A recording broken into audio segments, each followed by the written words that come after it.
Yeah, we find her, the beautiful girl we've been missing. We wanna have her kissing. We find her, now we in love. So I got so the remix. DMB, Tux Bites, remix.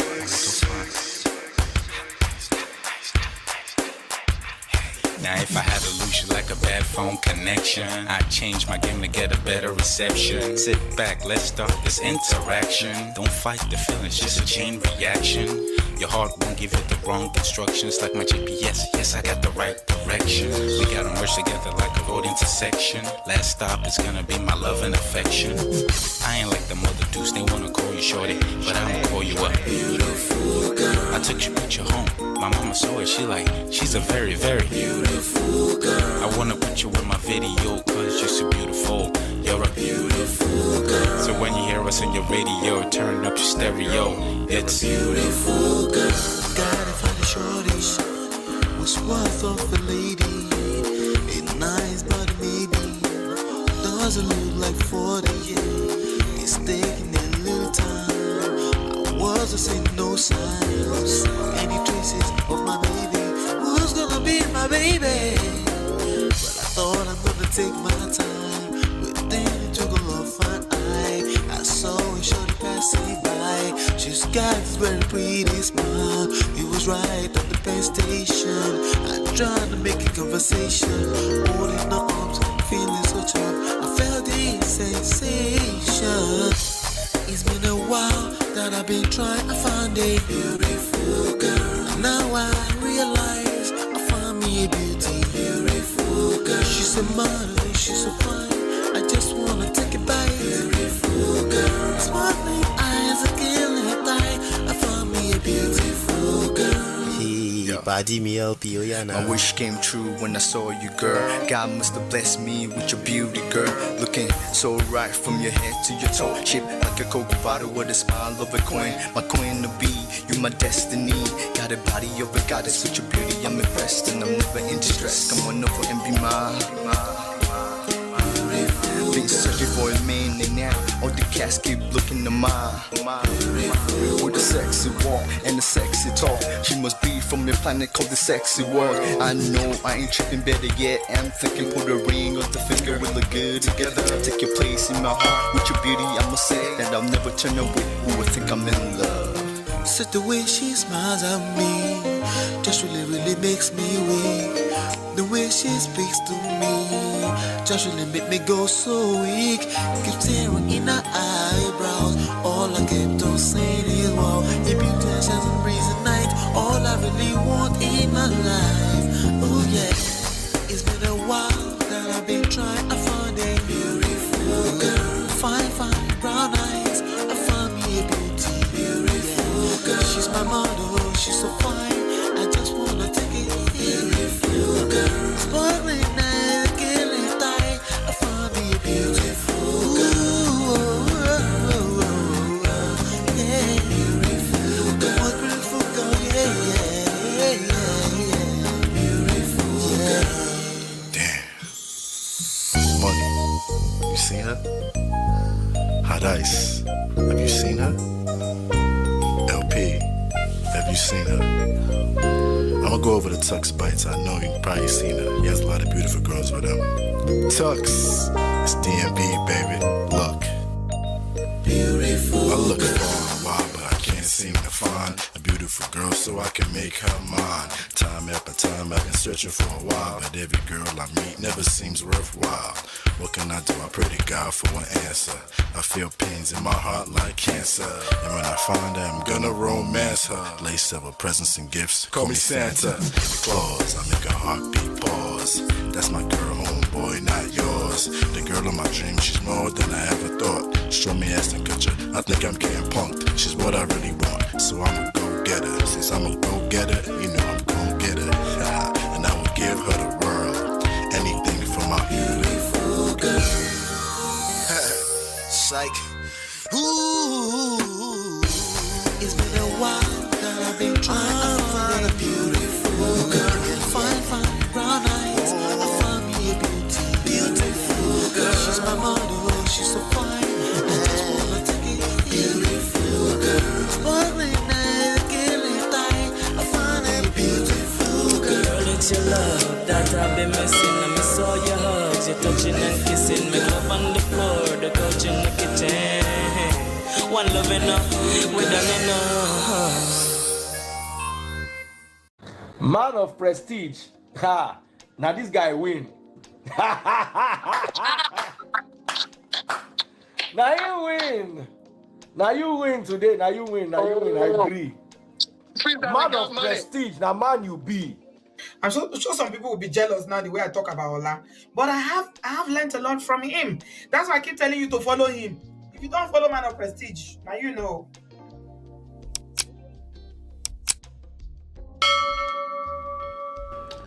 Natu Alpha, how you doing? Hello everyone, welcome back. This is Man of Prestige. I hope you're doing well. Welcome back. It's another brand new week. Today is the 15th of January. Can you believe that? 15 days already gone in 2024. But we're here. Welcome Natu. Welcome everybody. Do me a favor as you're coming in, hit that like button, share, subscribe, turn up your notifications so you're notified when we go live. Make sure you're following on Facebook, on Twitter, on Instagram, on TikTok, everywhere. Follow us everywhere, okay? It's called Man of Prestige. You can easily find them. All you have to do is search for it. And yeah, shout out to my sponsors, Mo Fresh, Richie, Life with Natu. Let me make sure audio is good. Audio is good. All right, Life with Natu, Adiswa, Film Girl, Tima, Show Mama, Gores Corner, D Love, and Yes TV. Of course, you can join our sponsors by simply using the join button on the platform on YouTube. And I think for like $3 or so, you can be a regular sponsor of the shows, and you can sponsor this particular show too for as low as 99 cents. Our goal this month is $300. Right now we're at $205.55, and that's up from the last show, which was $198.32. So I want to say thank you to everybody that's always supporting, either with a like button, share button, share, subscribe, all of that. You're sharing it, you're giving money, you're donating because you're liking what we're doing here. I want to say thank you to all of you. Like I said, hit that like button, share, subscribe, turn up your notifications so you're notified when we go live. Basically what we do here, we talk about relationships. My name is Ola. I'm coming to you live from my Empire Pro Studios, and I am the host here, Man of Prestige, and we basically just talk about relationships, but we use trendy topics, and then we extract the lessons as we go. All right. If you haven't downloaded the books yet, you can download all 5 books. Okay, there are 5 books. Okay, you can download all my books for free, and also you have access to a one-time complimentary free consultation with me from that same link. Just go to manofprestige.com. Everything is up there. Okay, and you can also join behind the scenes conversations at lolaandola.com/WhatsApp. But yes, like we said, we have a big show today. Did I say that yet? No, we have a big show today. We do have a big show today. All right, and I don't want to waste any further time on that. I just want us to dive right into it and let's have a conversation. Let's ping everybody else into the room. Hit that like button, share, subscribe, turn on. That's how you ping people into the room. Just hit the like button for me. Thank you. I appreciate you. We're not talking about TB Joshua yet. No, I didn't put on the thumbnail today. So, you know. So it's almost like people are not sure of themselves. But either way, we're here. We're going to talk about Mohbad today. I have a few stories that I want to talk about today. We're going to talk about Mohbad. We're going to talk about FUNKE Akindele. We're going to talk about the new billionaire on the block. We're going to talk about TB Joshua. We're going to talk about TD Jakes. We're going to talk about, we have a few things to talk about. So it's going to be a big show regardless, nonetheless. So just hit that like button for me to ping everyone else into the room. All right. And we're going to get started. I'll be right back.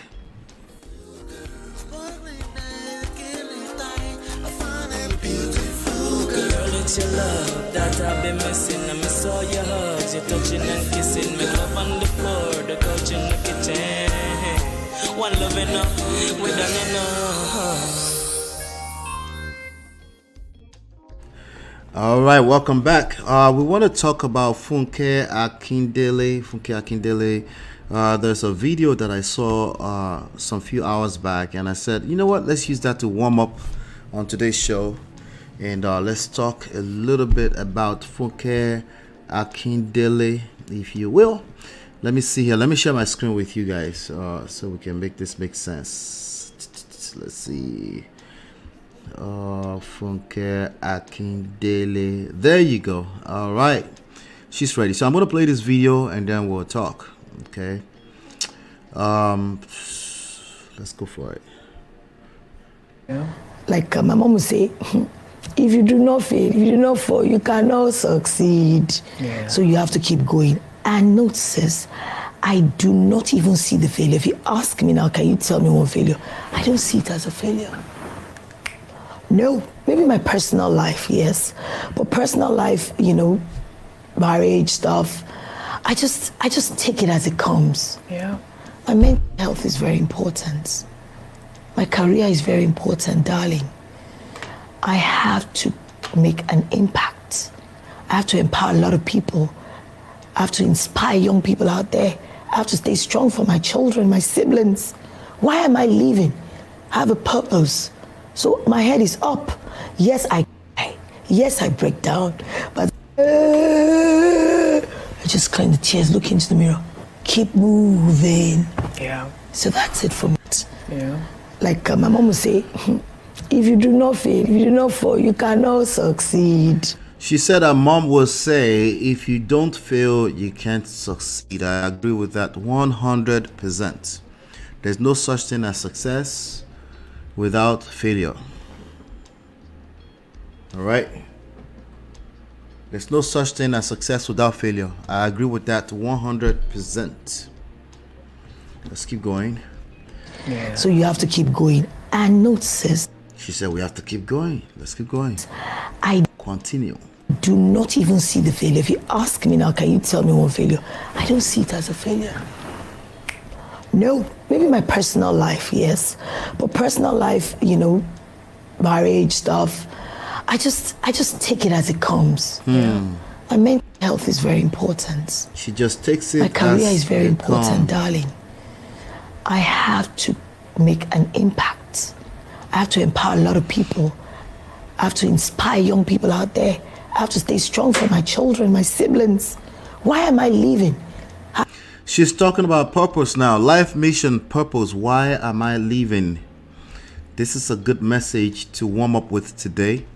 As you know, we don't just come here and gossip. That's not what we're here for. We leverage trendy topics to extract real life and relationship lessons. All right. But that's a good question to always ask at any stage, at any phase of your relationships. Why are you leaving? You know, and your husband, your wife, your children are not good. They're not good answers. Okay, they're not. Those are terrible answers.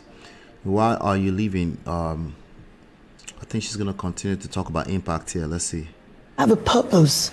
I'm talking kind of low because I'm trying to manage my voice. As you know, I need a voice. So I do have a little sore throat, but I'll be fine. So my head is up. Yes, I break down, but I just clean the tears, look into the mirror, keep moving. Yeah. So that's it for me. Yeah. Like my mom would say. All right. So she said that's it for her. So what I really, one of the major thing that really triggered me bringing this up is where it says I don't see my divorce as a failure. Okay. And the topic of this segment, let me read it to you. Divorce as a failure, myth or reality? Divorce as a failure, myth or reality? Do you think that's a myth or reality? Now, we've talked at length here in different topics, different stories. You remember the Tia Mowry story, where she said our marriage was a curriculum and she graduated from that curriculum and it is what it is. I thought we should break that down a little bit more today with this topic because honestly, it's not as simple as it may sound on the surface. Okay, it's always as life is not black and white. It's always some kind of complicated mixture, function of so many moving variables. Like there's so much going on, you know, which is why you will see me, I tend to push against any type of extreme, because it's usually not the extremes. It's somewhere in between. Excuse me. All right. So I thought we should talk about this. So it's a failed marriage. A failed marriage. What's the point again? Divorce as a failure. Is that a myth or reality? Is it a failure? Is it a reality? You know, it depends on how you look at it. Just like everything else in life, you know, half glass empty, half glass full. It's the same thing. It just depends on your outlook on life. It depends on how you see things. But it's not it's a big deal, because it tends to be how you see.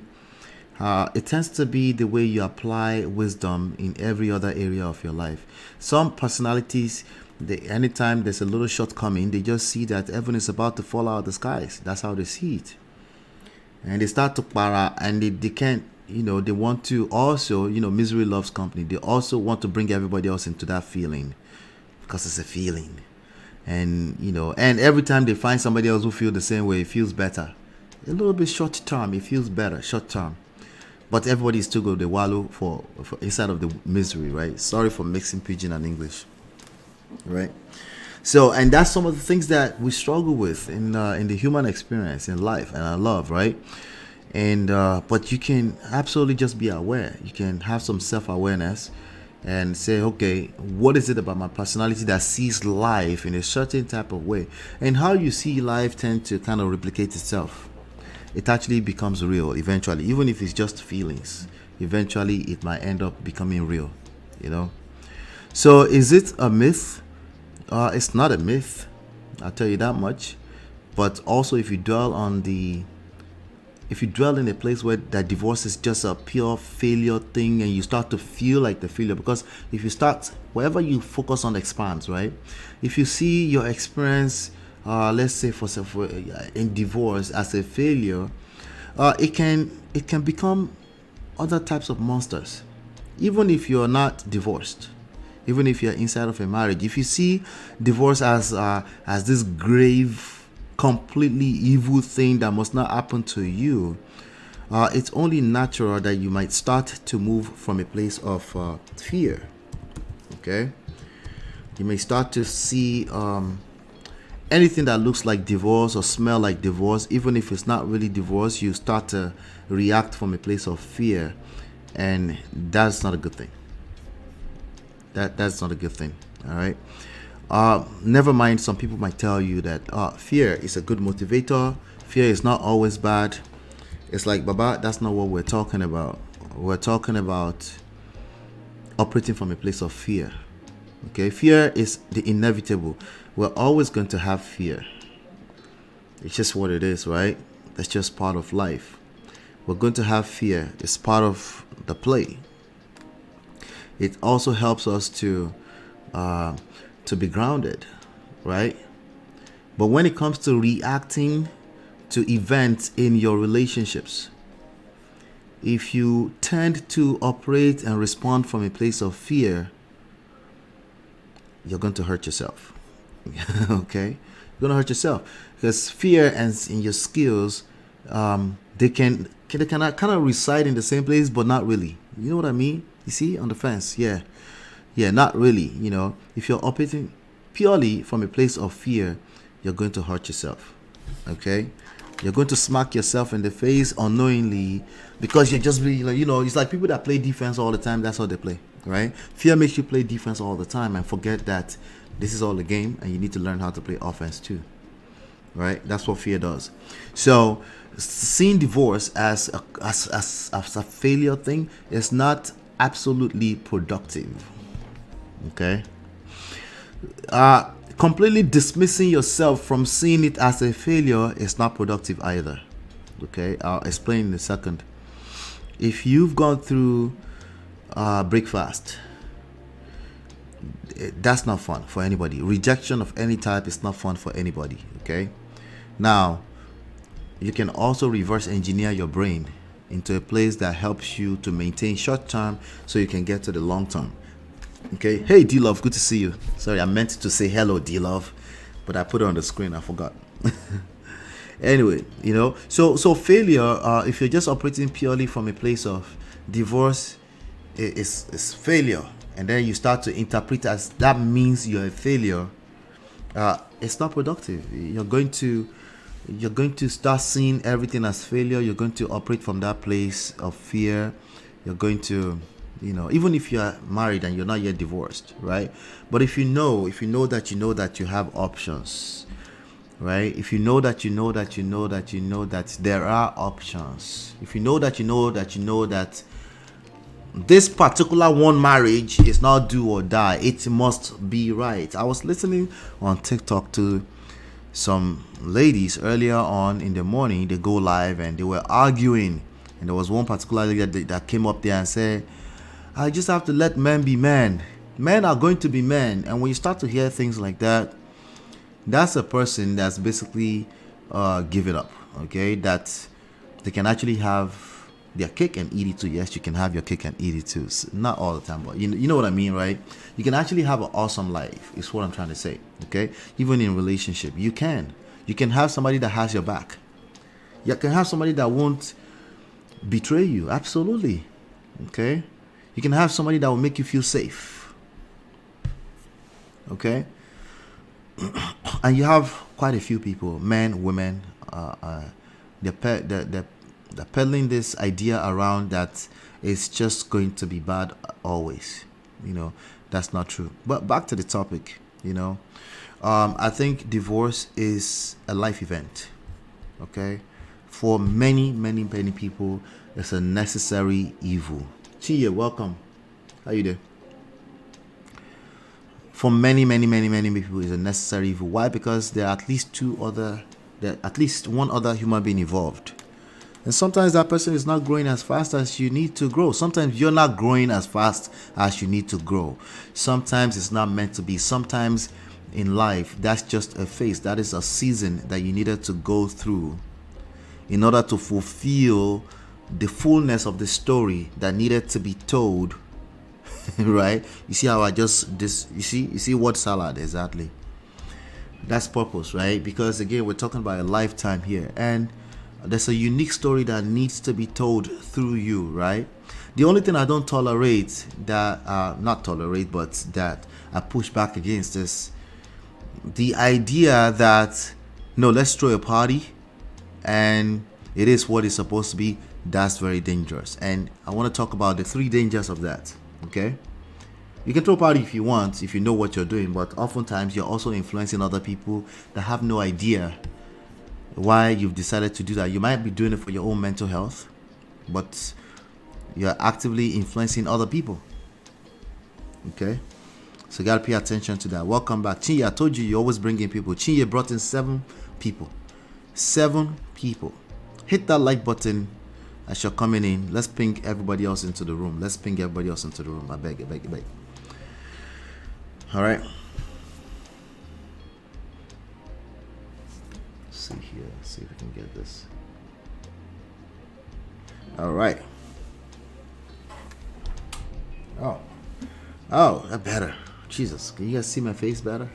I don't know what happened. Anyway. Yeah, so you guys had a day off.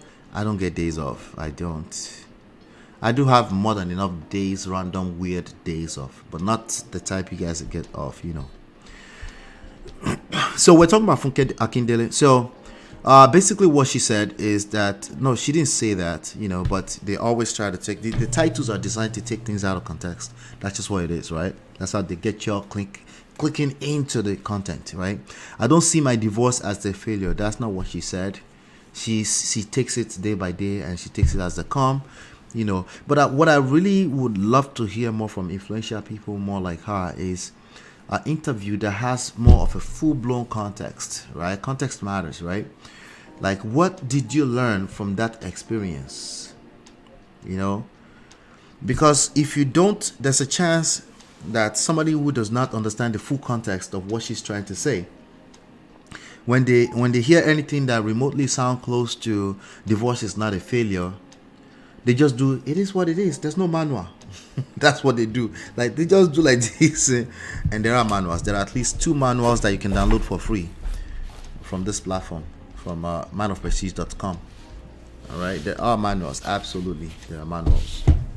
All right, and that's my message. There are manuals. All right. So that's what it sounds like to some people. That's not what she's trying to say. But the reason for this show is so we can continue to enlighten ourselves and to, add context to some of this conversation. There are 3 potential dangers from thinking about that statement as an absolute, that divorce is not a failure. Divorce is a failed marriage. Why? Because that marriage was designed to last a lifetime. It did not. That's the reality. Okay? Now, from a mindset standpoint, there's a different meaning. You have the power to attach meanings to the events of your life. You do? Yes, you do. Is it power? You can learn how to attach certain types of meanings that favors you better, right? That helps you more over time. Now, suddenly the light went crazy. Show the wine meaning. Oh my God. Let's try this. All right, let's leave it like this. Let's leave it like that. Better. All right. So the 3 dangers is what I wanted to spell out here real quickly. Okay, now with every life experience, you have to just see it as growth. Growth is a need anyway. It's a basic human need, but just because it's a need doesn't mean that you are aware of it, right? You might know about growth when it comes to career and so many other obvious things, right? But when it comes to relationships, when it comes to your mental health, when it comes to your self-development, it's not always something that people are aware of. Okay? It's not something that people are always aware of. Okay? So, a couple of things. Divorce is often perceived as a failure. Well, it is a failure of a marriage, right? But is it a personal failure? Yes, because that's not what you planned on the onset, right? Now, can you turn that to you feeling like you're a failure always? Can that become part of your mindset? Yes. And that's when it starts to go left. Like everything else in life, if it gets too much, right? It becomes poison for you, right? So just because it's a failure does not mean you have to keep thinking of yourself as a failure. In the grand scheme of things, it actually might have been the most successful move you've ever made. So there is short term, there's long term, right? So, but in the grand scheme of things, it could have been the greatest move you've ever made. You're not able to see it in the beginning, but being able to see it at some point as, hey, God knows what He's doing. There's a reason why you had to go through that journey. It's part of your growth. Part of that is to first of all acknowledge that, whoa, something failed. You have to acknowledge that first, that something failed, something did not work. What did I learn from that? You have to ask yourself that question.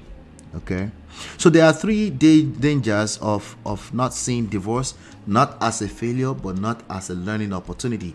When we're talking about divorce being a failure or not, myth or reality, people often use it interchangeably as a failure is a learning opportunity. They use failure and learning opportunities synonymously. When they say it is not a failure, a lot of people internally, they are basically saying it's not a learning opportunity. They shut down. They're not open-minded. They're not able to receive anything because it was not my fault. That's basically what they tag onto, right? It was not my fault. It's just what it was. There's no manual for these things anyway. Let's just remove, right? So you have a lot of people that are doing that today. Not only that, they are also influencing because they tend to be loud, because oftentimes they're actually confused. They're trying to convince themselves that it is what it isn't, right? But they're loud because they need to keep convincing themselves, and some impressionable minds are also reading into that and saying, oh, there's no manual. So it becomes easy to say, and then it becomes the truth, right? And then we continue to perpetuate the issues that everybody still have to deal with anyway, which is additional layer to our issues, you know. So seeing divorce as a learning opportunity is what you need to see. You see marriage, divorce, separation, any status, complicated, all of the above, they are all learning opportunities, and you need to be grateful for that. See it, look at it closely. Where are you? What could be better? What can you celebrate? Right? You need to identify all of those things at whatever stage you are, because there's blessing in whatever stage you are, whatever phase you are. Okay.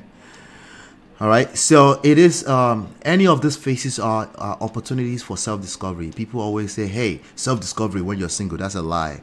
It just depends. If you are single and you're coming fresh out of a toxic relationship, you might be right, but that's not an absolute either. Self-discovery is, you know, you need a frame of reference. You're coming from a situation where you've kind of lost yourself, and then you're going into a situation where you need some kind of pattern interrupt so that you can discover some additional part of you that you've never discovered before. But you're not going to discover that if you've always been in that same, if it's a monotone, like you're just there, right? There's nothing to discover. You're just you know. So if there are other issues, we need to talk about that. So one, thinking of it as it's not a failure often is interpreted as there is no learning opportunities. That's the number one danger. Okay. Number two danger is that every break fast comes with emotional trauma. Okay. Every break fast comes with emotional trauma. Okay. And if you ignore these things, they will go into the next relationship with you. They become additional layers that you need to deal with. Okay. And break fast will have lasting impact on your love life. Especially if you're not aware, if you're not self-aware about them. You know, some people say, I don't know, if you did this, I will just remove you, I will replace you. Well, for every single one of those situations, right, man or woman, doesn't matter, you're collecting woto and you're taking it to the next relationship. So maybe this is why there are higher rates of divorce in second and third marriages, because most people don't actually do the work. Okay, they just wink things along in life. Okay, so if you recognize that there are emotional trauma, I didn't say physical trauma, emotional trauma that are attached to every breakfast, then you would move accordingly. You will one brain. You get what I'm saying? Aha. Then number three, the last but not least danger is that, like I said, you are influencing other people intentionally, unintentionally, directly, indirectly. You're creating a culture of denial. Okay, you're creating a culture of denial. Okay, so again, it's a mindset thing, right? You get to a point, if you've gone through that situation, you need to acknowledge that something happened that you didn't plan for, which means there's a failed marriage. You need to acknowledge that, but that doesn't mean you're a failure. That's where you draw the line. Okay, that doesn't have to become you're a failure, because you have the rest of your life ahead of you, and it's very easy to carry that around, and then people can see that in you, that it tampers with your self-esteem, and it actually perpetuates itself, you know. So just because you see yourself as a failure, and that's what we're trying to avoid. You can see the marriage as a failure, you can see divorce as a failure, and you can disconnect that from you being a failure. You're not a failure, you know. You don't have to be a failure. You can end up being a failure. It just depends on how you see these things, right? So when individuals in failed marriages perpetuate that narrative, they are influencing other people. Now, which narrative exactly? That divorce is a failure or it's not a failure? It doesn't matter. People can see through you. They just see how you move, right? What if you don't have to say it? They can just see through you. They're like, you're divorced? I can't tell. They can't tell, because you're working on yourself and you are appreciative. Shout out to Lola, my last guest here. You know, you're appreciative of whatever is going on. Not appreciative of the failure, but you understand that there's something that you're supposed to learn in that process, right? Some people say it's not a failure because they are giving up, as in there's nothing to learn. They basically trying to wing life along, and it doesn't work out well, you know. So Is it a failure? Is it not a failure? Divorce is literally a failed marriage. That's because everybody plans for it. Most people at least. Okay, I know some people have been trivializing divorce and trying to say, hey, it should be like for 2 terms. What if you have a marriage license that only lasts 4 years? You have to renew it every year. That way you can decide if you want to renew it or you don't want. Brother Ben, I see you, brother. Good to see you, bro. Right? That way you can decide if you want to continue or you don't want to continue at the point of 4 years. This is a very irrelevant, stupid solution conversation. Okay? Why? Because it does not really address the emotional aspects, which is what's driving all of this. It does not. Okay? So, yeah. So, what did you learn? What could be better? What can you celebrate? Those are some of the points. You know, those are some of the points that you need to pay attention to if you end up going through divorce. If you are married and you see divorce as a failure, you might end up in a situation where you end up pushing your partner away, because anything that smells like divorce, you overreact. So the point is to not see it as like, don't make that a mindset thing. When it becomes a mindset, it's problematic. Okay, you can see it as that's just what it is, a failed marriage, and people go through what they go through, right? You can see it as that, right? And then you continue to work on yourself. Now, if you're married and you also tell yourself, like, me, I don't have any problem, I will divorce the man. If your marriage is not a failure, divorce is not a failure, you will actually attract, you're speaking from a place of fear, and you're going to attract that potentially. Okay, and there's nobody that hears that it's easy for you to just divorce them. They'll be like, clap for yourself, you can easily divorce me, I feel so good about this marriage. That's not good either. It's not good either. You know, so it depends on what we're talking about. When you turn it to a mindset thing, then it starts to become dangerous. If you just see the event of divorce as what it is, and then you understand that doesn't have to define your life, then even the fact that you can comprehend what I just said, you're in the right place. You're moving in the right direction, and you won't feel the need to over-explain yourself on the internet. You go explain because no evidence. Yeah, usually you won't. Speaking of over-explaining yourself on the internet, there's actually a short one that I want to read to you. There's no need to trivialize it. Absolutely, yeah. There's no need to trivialize it. But you know, people do that to numb their pain. Sometimes they just laugh a little bit because it's touching a nerve somewhere. And they will say stuff like that.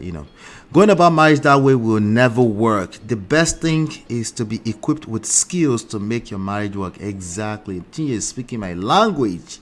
Love it. All right, so that's so Funke Akindele said that. She said what she said. Hold on 1 second.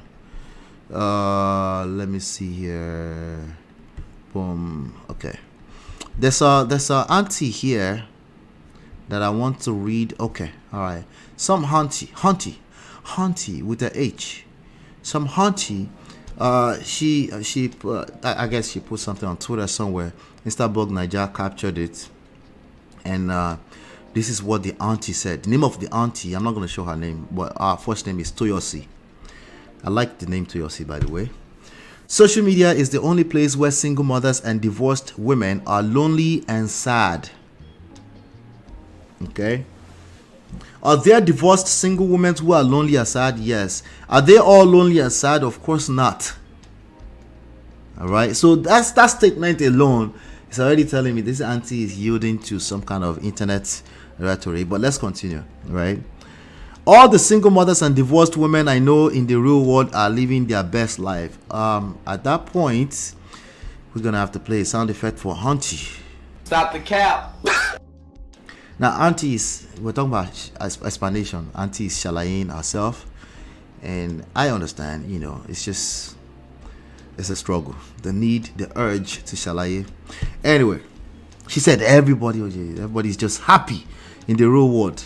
They are living their best life. Maybe there are about 5 of them. There's also about 8 billion people here. So maybe she's actually right. Maybe all the single women and divorced women she knows around are just happy, go lucky. They just always la la la la la. Yeah. Anyway, most of them made a decision never to remarry. Most of how many people? Of all 5 of them, that's like 4 out of 5. They made a decision not to remarry again. Auntie, you go shalaye tired. You go explain. Explain. We got no evidence. Most of all 5. Let's continue here. Oh Lord. Most of them made a decision never to remarry. They are dating premium men, high value men, dumping them. Remember what I said. They are dating premium men, dumping them, and moving on to the next premium men. Right? Either you are serving breakfast or you're collecting breakfast. Everybody they collect. I don't know if you're aware. Everybody. Sorry. No, I didn't mean the slap, but collect. Everybody they collect. Either you are serving the breakfast or there's nobody that escapes this. Nobody escapes breakfast. The trauma of escaping. Welcome, Paula. Good to see you, Paula. Yeah. Liar, liar. This is what they do on the internet. They lie to themselves. On all gender sides. Why the fuck you? No, let me play Chinye's favorite. Abba, you lie. Sabi lie. They are lying to themselves. Because why? Because they pose to be easy solutions. It makes me feel better. Short term. I feel better about myself. If I could just tell this story, this Shalaye story to everybody so that Instablog Niger can pick it up. Anyway, they are dating premium men and dumping them and moving on to the next premium men. Everybody's collecting emotional trauma, essentially. Okay, this is a conversation people should be having, not the body count stuff. The body count is obvious, like if you're just collecting bodies, like that's obvious. But the deeper one is there are people that actually are not doing kerewa, but they are dumping each other and picking up each other inside church. They are doing virginity, stay till your marriage too. They collect too, because it's mostly this. It's not, the body stuff is another level entirely. You're talking about loshos now. We're talking about normal people that think they got away with it because they're not really doing sex. No, for everybody you pick up and you dump, you're collecting. There's a reason why, because your plan wasn't. Typically, your plan wasn't to dump each other, but something is wrong, and that continues to tamper with your trust level, with your ability to trust the process all the way to the end. You become a red flag. Yeah. They have money, they travel, they are living their best lives, but there is you on social media deceived by Allah Kaduna. What does that mean? Allah Kaduna, that 33 plus women are unwanted. See, this auntie has been hanging out at the wrong place on the internet. She's been hanging out on the wrong place on the internet, and she's felt the need to come here and lie to us. Abba, you lie. Sabi lie. Yeah. It's a lie. Cheers, that's not good lifestyle to brag about. If man of men swear when they drag you woto, you go feel the urge to start lying too sometimes. That's how it works. If you hit a nerve, you feel the need to justify nonsense. MOP, in Nigeria they have babysitters, maids, drivers, sugar daddies. So I can see how they may be living their best life. Too much work and I help in Obodo Yibo. That's true. I think in Nigeria it might be a different. It plays out a little bit differently, But they all come back and cry wolf. I mean, go to Amzat Oriyomi and see them crying there. They all cry out at some point. In fact, their own woto is worse. But you're right. In the Yankee, it costs a lot of resources to have this certain type of lifestyles, and most people are not. At some point, like, why am I punishing myself with this kind of stuff?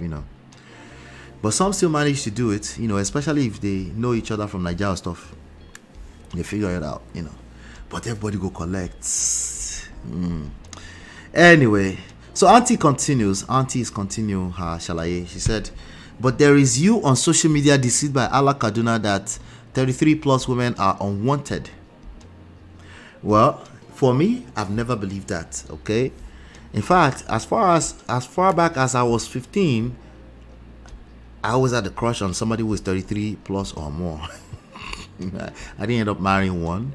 She became 42 in my hands. I used her for 20 years. But you get what I'm saying. So not wanted, no, it's because you've been listening to certain sector of the internet, and it's hitting a nerve. And instead of you to engage proper counsel, engage wise counsel, and talk to someone, why is it hitting a nerve? That's what you need to be talking about. But you've been internalizing a bunch of lames talking about nothing, and now you're coming here to do shalaye. Most normal men don't think 33 plus women are not attractive. They just don't. Okay, now what they end up doing is different from what they say out, and they're internalizing and they're repeating to themselves. The people that repeat this over and over to themselves, these are not the people that you should be taking their words seriously. But you're starting to take their words seriously because what they're saying is actually hitting a nerve. She continues, deceived that divorced women are languishing, I guess, and suffering, waiting for a man to save them. No, there are many divorced single mothers that are not waiting for that. The person that typed this is waiting for that. The person that typed this is languishing and suffering and waiting for a man to make them feel fulfilled. And that's why they will continue. So it doesn't matter what they say out into the public. That's just noise, right? The only thing we can tell about that is that something hit a nerve about all this weird, lame-ass talking points. Something hit a nerve. Something hit a nerve. And she needs to talk about that and not, You will get into your skull whether you like it or not, that women are the prize. And will forever remain the prize. Don't worry, Sha, when you clock 40 plus and make plenty money, a young naive girl will marry you. I told you she's talking about certain types of people, right? So she's talking about people that will be 40 plus that are not married. You see? She's hanging out too much in a particular sector of the internet, and she's now starting to blame herself, and the way she shoots it out is to do shalaye. So this naive young girl will now marry these 40 plus men, and they will now get dumped 10 years later to remarry.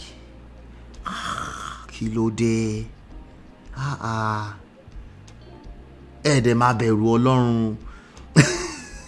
Like others before you, you must learn a lesson. This is a big, it's a big blue cap. Stop the cap. It's a big blue cap.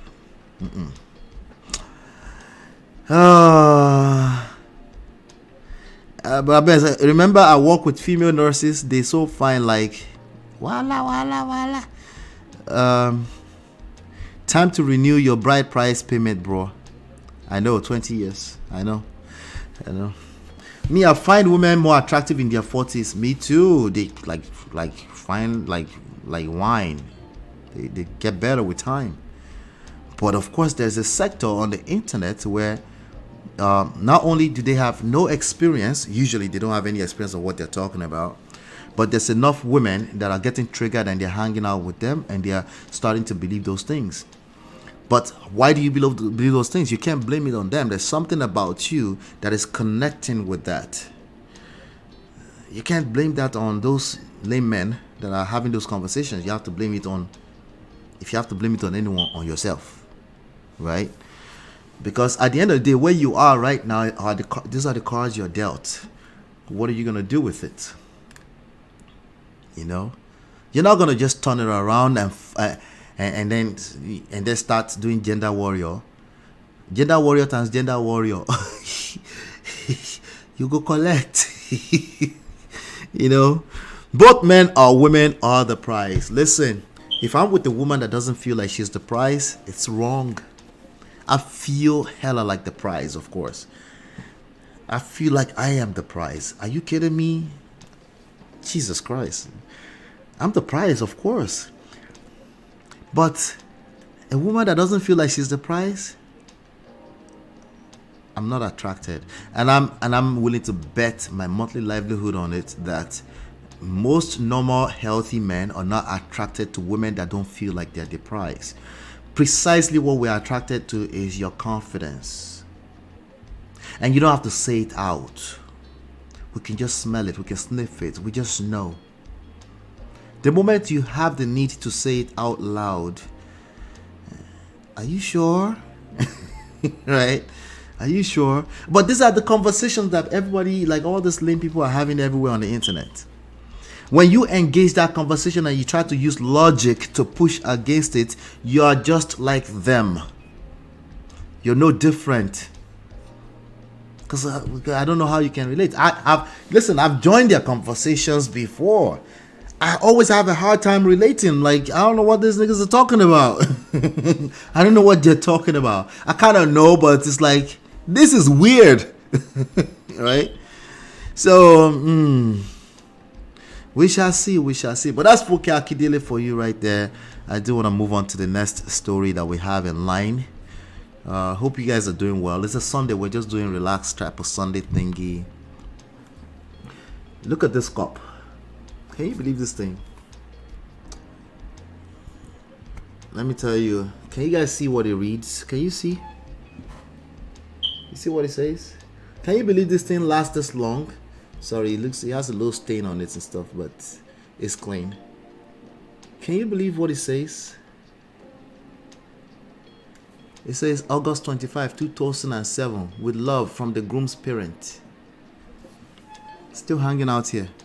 I was using it to drink warm water with lemon so that my little mouth sore throat can go away.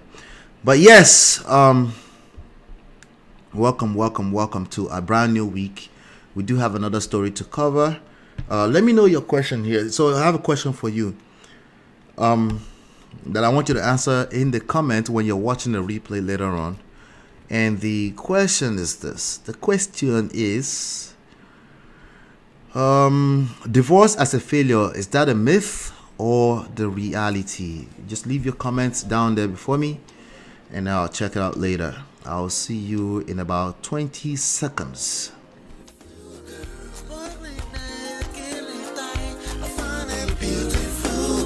It's your love that I've been missing. I miss all your hugs, your touching and kissing. Make love on the floor, the couch in the kitchen. One love enough, we done enough. All right, welcome back. I want to talk about BAYO. Anybody know who BAYO Ogunlesi is? Anybody know who BAYO Ogunlesi? Mr. BAYO Ogunlesi. Anybody know what that is? Let me know if you know what that is in the chat. You know, I might introduce topics like this here and there every now and then, just so you know. Let me see. You know who Mr. BAYO Ogunlesi is? Anybody knows? Tell me if you know in the chat. I'm coming to the chat right now. Let's see. See this right here? Do you see this picture? Do you know who this guy is? Anybody know? You don't know who this guy is? Try now. Try. Let me show you his face a little bit more. That's him and his wife, BAYO Ogunlesi. Try now. Somebody's Googling already. What's in Google? You don't do Google, Abby. Are you Googling? Mr. BAYO Ogunlesi is a 70-year-old man. He's married to Dr. Amelia. Let me come to the chat. No, you don't know. Okay, I'll let you know. I'll tell you who he is. Okay, Mr. BAYO Ogunlesi. So yeah, I might introduce topics like this every now and then, especially if it resonates with me. I will, you know. But BAYO Ogunlesi is the newest billionaire on the block. He's the newest Nigerian billionaire. They just offered to buy his company for $12 billion. It's now worth about $2.3 billion now. He's a Nigerian lawyer, Harvard, Oxford, all that, you know. He's a Nigerian lawyer and investment banker. He's currently chairman and managing partner of the private equity firm Global Infrastructure Partners. And basically the news broke out. Just it's been trendy. Actually, it's been trending. And I thought it's you know, every now and then I just want to say something that we can all celebrate here, because all this negative news, you know. But I like that he also represents it represents something I can paint as an example for us here. Hold on 1 second. Let me see here. I'm trying to pull up the thing. There's a report earlier on that I saw on Cable Nigeria, something like that I'm trying to look for right now. I'll pull it up in a second. Just grant me 1 second. Grant me 1 second. We're gonna talk about Mohbad today. Mohbad is trending right now. Random, willy-nilly, Mohbad is trending. Hold on 1 second. Let's see. Okay, I think I found it. All right, I found it. Here you go. On the cable Nigeria, here's the report. Okay, BAYO Ogunlesi's net worth hits $2.3 billion after BlackRock agreed to buy GIP. That's the Global Infrastructure Company, something like that. BAYO Ogunlesi, founder of Global Infrastructure Partners, has been ranked among billionaires after BlackRock agreed to acquire his company for about $12.5 billion. Ogunlesi's net worth was revalued in a report by Bloomberg on Sunday, that's yesterday, 2 days after BlackRock agreed to buy Ogunlesi's GIP for billions of dollars in cash and stock. Described as BlackRock's largest deal in more than 10 years, the deal entails payment of $3 billion cash, liquid cash. So when they say it's worth $2.3 billion, he actually has, it's going to have $3 billion in cash and about 12 million shares worth $9.5 billion. Both companies are expected to close the deal in the third quarter of 2024. Following the agreement, Ogunlesi, who is also GIP's chief executive officer, is now worth $2.3 billion, joining the Bloomberg Billionaire Index. Ogunlesi is a Nigerian-born lawyer, investment banker, and businessman. He began his career as an attorney at the law firm of Cravath, Swain, and Moore in New York City before becoming an investment banker at First Boston, now Credit Suisse, and Goldman Sachs. In 2006, he founded Global Infrastructure Partners, a private equity firm that invests in infrastructure assets such as airports. I think his name might have come up sometimes ago, buying some kind of airport or something like that. I'm not sure. Anyway, invest in infrastructure assets such as airports, seaports, energy projects. Since then, the firm has expanded to become one of the world's leading infrastructure investment firms with over $70 billion in assets under management. Ogunlesi became the latest Nigerian to join the list of billionaires on Bloomberg's Invest Index, with Aliko Dangote leading with $15.3 billion, which makes him the richest person in Africa. Meanwhile, the number of Nigerian billionaires on the Forbes list has increased to 4 after the wealth tracker included Femi Otedola, the chairman of Geregu Power. Consequently, the total wealth held by the 4 Nigerian billionaires stood at $29.10 billion, 28% of the $103.7 billion the listed 20 African billionaires are valued as of Friday. Forbes is yet to add Ogunlesi to its billionaire list. All right. Now, as far as his early life, according to Wikipedia, he's from Makun, Shagamu, Ogun State. He's the son of Theophilus O. Ogunlesi, the first Nigerian professor of medicine at University of Ibadan. Ogunlesi went to King's College, Lagos Secondary School in Lagos State. He got a BA with first-class honors in philosophy, politics, and economics from Oxford University in England.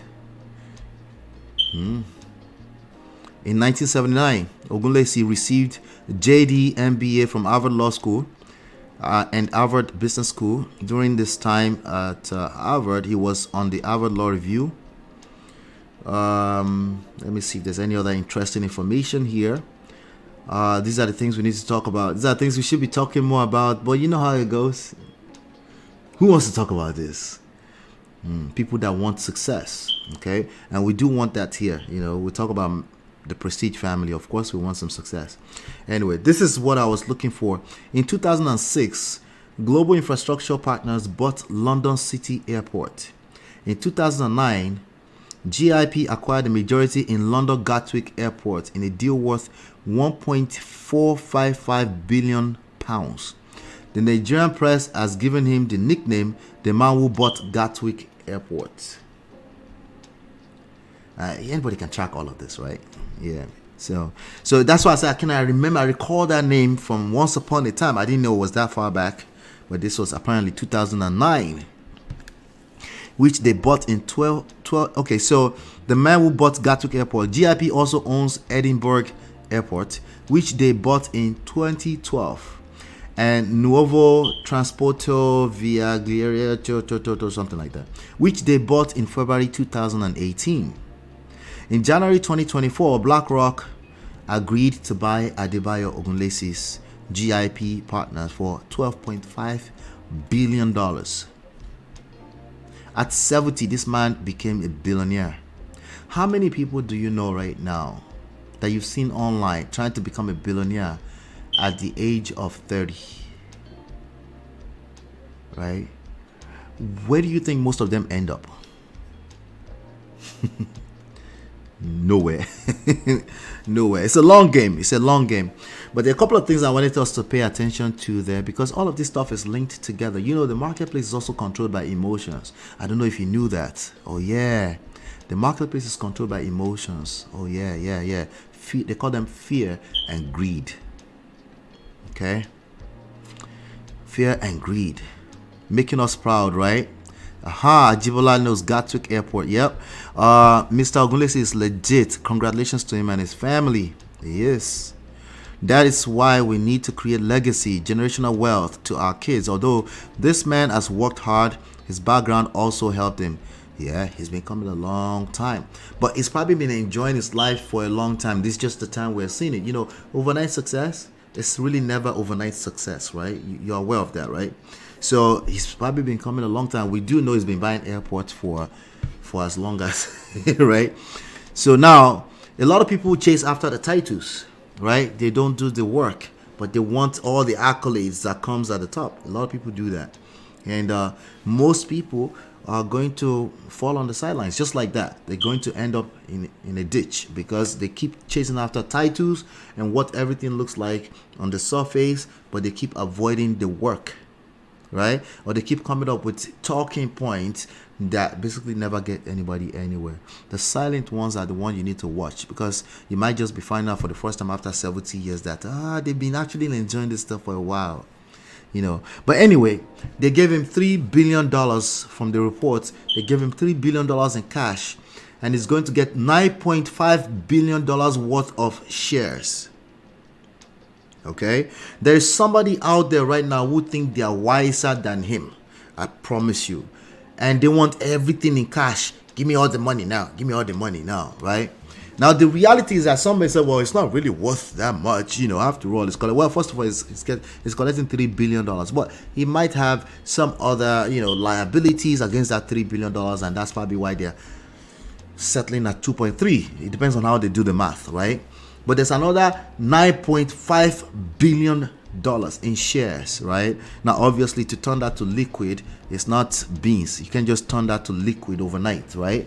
But who wants to turn their assets to liquid overnight? That's usually indicative of some kind of crisis, right? Why would you want to be selling everything? Like, I want cash right now. People that think that way are people that are in crisis. Sometimes they're in mental crisis and they don't realize it yet, right?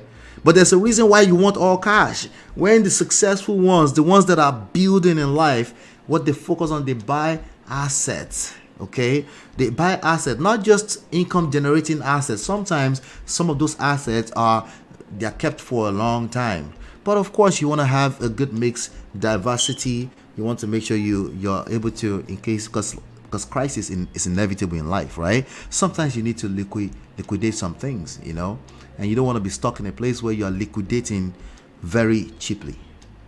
That's not what you want, right? But you also don't want to be in a place where all you have is cash, because your cash is also losing value in real time as we go, every microsecond, right? So this is a conversation that I would like to introduce here every now and then, you know, as we go. I will taste it small. I will see. If you guys want more of this, we can talk more about this. We'll rub minds together and continue to see how we can learn from this kind of stuff. But this is what the greats are doing in the world. And for you to attain this level of success at 70, with no drama, with no scandals, with no, it's a testament to the fact that the principles, they work. You know, now we don't know what we don't know. We don't know what's going on in your personal life. What we see, I think he has 2 boys, maybe they're grown men now, 2 young men, and his wife. You know, I don't care what's. Some people are like, you really don't know what is going on. If a man is able to keep his home together and there's no scandals, that is worth celebrating. And you don't have to say you know more about what's going on inside. You could say, well, he's done something well in keeping his house in order. Not just his house, obviously his business too. Worth billions of dollars now. There you have it, you know. Mario said, we're ready. Love investment and personal finance. You do? Wow. Listen, I'm still learning myself, you know. I still find myself in ditch every now and then. Listen, don't get me started with my story. Oh my God. But yes, I love talking about it. I've been a student of this all my life, literally. Okay. So we could talk more about that. We'll tease it in here and there, little by little, and then we'll take it from there. Jibola says, Burna Boy mentioned his name in his song Wonderful. Yes.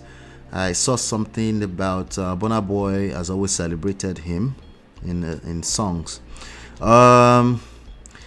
Rather BlackRock than Nigerian government. Voila. BlackRock will own us all. The people that own us all, don't tell them I own them. There's a story. In fact, let me see if I can find that story. I hope I can find a story on this next segment. Let me see what my next segment is. It is the next segment. We must talk about this. Okay, let me wrap this up. Oh, let me wrap this up. Dilo said, me too. Okay, all right, let's do it. All right, let's just wrap this up right here.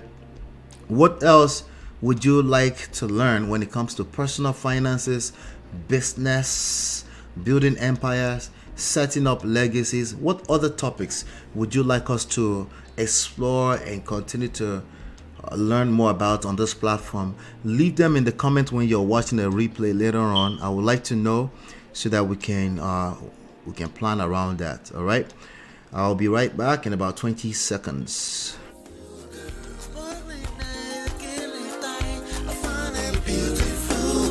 It's your love that I've been missing. I miss all your hugs, your touching and kissing. Me love on the floor, the couch in the kitchen. One love enough, we done enough. All right, welcome back. I'm tired of this, honestly. I'm really tired at this point of this story. But we have to. If there's stuff to talk about that we can especially learn from, I want us to talk about it.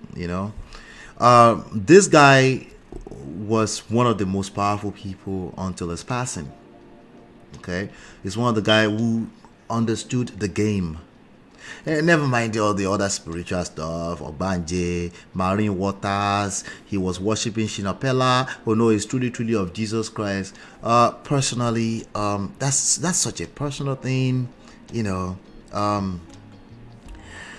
don't care. Don't care.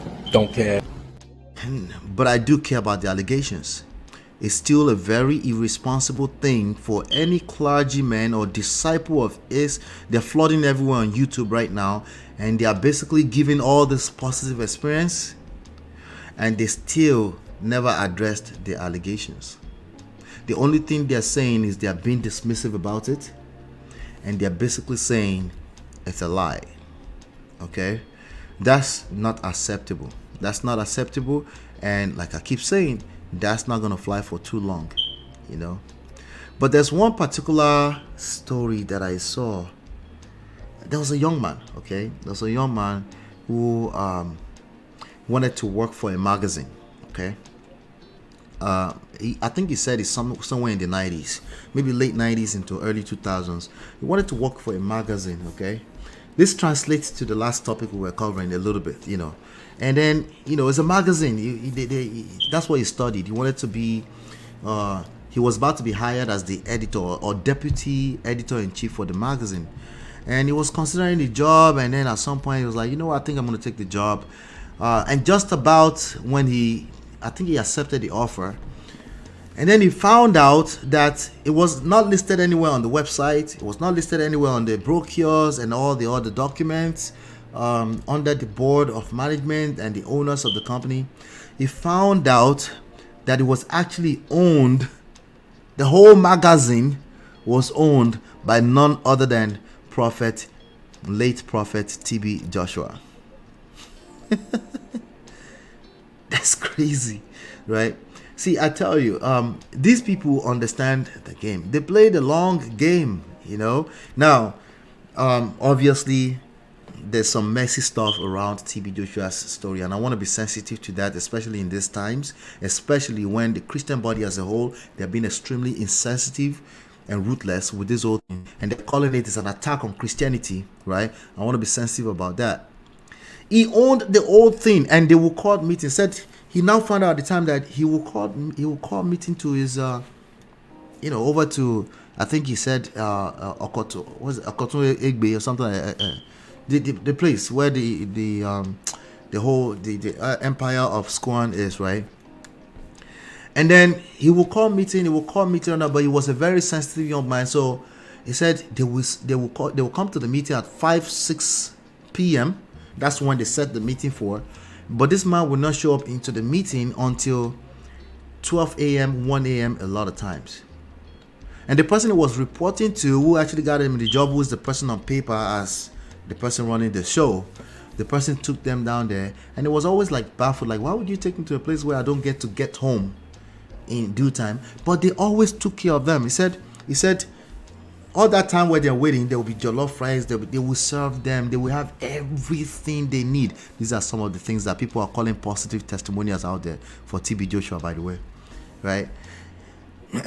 That they will sit, they will eat jollof, but he, because he was very sensitive, he never touched those food. He just didn't feel comfortable. He said, but he didn't have a choice but to collect the envelopes. They always give them envelope. Sometimes they will come to the meeting, they waited till 1 a.m. and he still never showed up for the meeting. And they have to show up the following day to try to attempt the same thing all over again.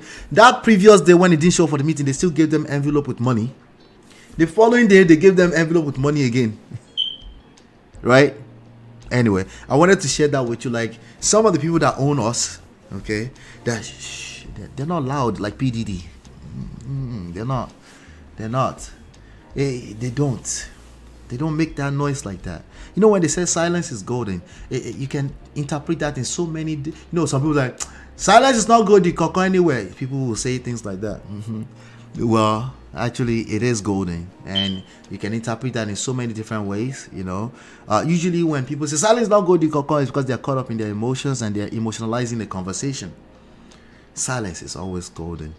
All right, so I wanted to share that with you really quickly, that he owned. But anyway, in addition to that, there's been some updates. I want to see if I can bring up some of those updates right now with regards to Pastor late Prophet TB Joshua. Like I said, his disciples, his followers, they're flooding everywhere with good testimonies. They had good experience. In fact, I left comments on some of them. I'm glad you had good experience, but just because you had a good experience, it's just terrible to completely dismiss such grave allegations, and that's what people do. People are selfish at the end of the day. That's another demonstration of how people can be selfish. But let me see here. There's this guy. I'm gonna play. They said he's a son, you know, and I'm like, is a son? Okay, it kind of looked like him, but I'm not sure if it's the goatee that I'm seeing that makes me think he looks like him. But let me just play this video, and then we'll take it from there. What they said openly in a live service, their confession of defaulting in the church, living back and front and coming back to confess. One of those confessions is that this woman has challenges on her head, an attack that made her to set the house of the husband married legally on fire, and she came and was delivered and left again. All of them that left had reasons of living. BBC, I have few questions to ask you, which I have at hand here. I will be picking from here, and if you can answer these questions, this should be that you have record or evidence. BBC, did anybody give you the evidence of a picture or video clip of a rape or oppression or attack or being maltreated among all the people you interviewed? No. Is any one of them still in synagogue today? No. Is that a dumb question or what? Is it me or that's an extremely dumb question? Somebody help me here. Is it me or that was just straight up a very dumb question? Evidence of grape. These nuts. Got him. Got him. These nuts.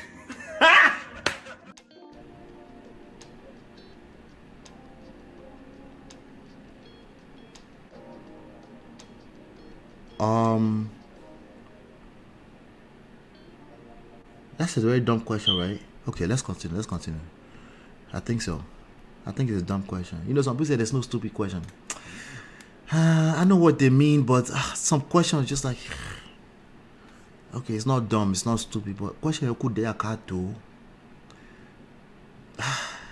They leave synagogue more than 10, 15 years ago. Yes. We are the people that always stay with man of God, and the ones that stayed with him till the end of his life on earth. So basically, he was there inside of the room anytime he's doing any kirewa, or he's jerking off, or he's doing anything that personal human beings just do. Just human beings do on their personal space. You are there every single time. Oh, we saw everything. These are the proofs they are coming out. He's asking the BBC for proof, but this is his own proof. Oh, just word of mouth. Word of mouth that's not adding up either. To glory, they enjoyed life. I want to ask you, BBC, if these people were maltreated, for example, Chloe, wow, that's the last baby in the family of Prophet Chris, the family of Tonge, husband and wife that live with the entire family in synagogue. They just left after the time God took man of God unto glory. They were still there.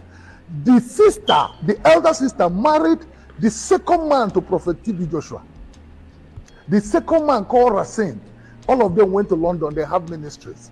If they were oppressed, why would the family be giving the charity funds to be going around the world to do charity and report back to synagogue until daddy went unto glory? This family lived in synagogue if they were being oppressed. Remember, these are British people that you can interview. You never interviewed the parents, and the last baby was claiming that she was being oppressed. Go and do researches. This lady was one of the ministers that discipled and began to preach. Somebody said BBC is a big organization and the church is also large. We have courts all over. Somebody said your dad is a bad guy. Just quit with all this rhetoric. This one, no, they do fasting. Now only prayers him they do. I'm done. I'm so sorry. I'm done. Now, some people say, so Joshua even get a son. A lot of people don't even know this guy because he wasn't any. I don't think they saw him in any family picture or anything like that. Let me just come to this page right here. There's another one here. Okay. Oh Lord, these people, man. Let me just play a little bit of this. Yeah. Repeatedly, these actors keep making comments like, take your time and listen, hear them. Kept all of us in slavery. Total, absolute slavery. A disciple of Joshua is a slave to TB Joshua. The psychological prison. We all thought we were in heaven, but we were in hell, and in hell, terrible things happen.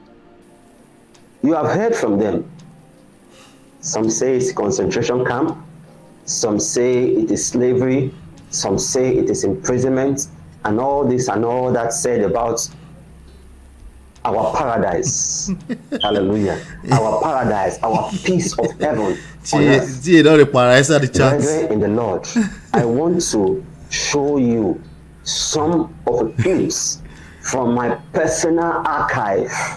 Yes, my personal recorded. These are the evidence they are looking for. It's going to show us clip from his personal archive. Let's watch a little bit of it. Archive. I was going through my archive. I have some clips to show to you.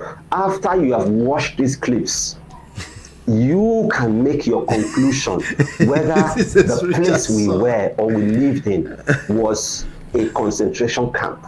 After you have watched the clips, you will make your. Before I continue, somebody help me. What is a concentration camp? Is that a thing? What is that? Because if I just go by common sense, which I think common sense is always terrible because there's no context. A bunch of people are concentrated in those buildings. In fact, some of them ended their life in that collapse, right? So is there a thing called concentration camp? Somebody help me out, because I'm sure maybe it means something else, you know. But let me read some of this chat before I continue with this guy. Mayor Edochie is the embodiment of silence being golden. I'm telling you, good experience doesn't negate you're the evil that happened. Yes, which is why these are not. They're asking BBs for evidence, but they're bringing the worst of them. That's right. She doesn't give the world anything to pin on her. He will be able to record a grape Eziaiha with that stomach. He said, "This one no dey fast. This one na only prayer he dey do." Oh God, Nigerians. Was he raised in Lagos? Spiritual son, delivered from what? The spirit of arseny. Oh Lord. Toby said, love him or hate him, he was a genius. Understood the game of power, influence, and wielded it masterfully to his favor.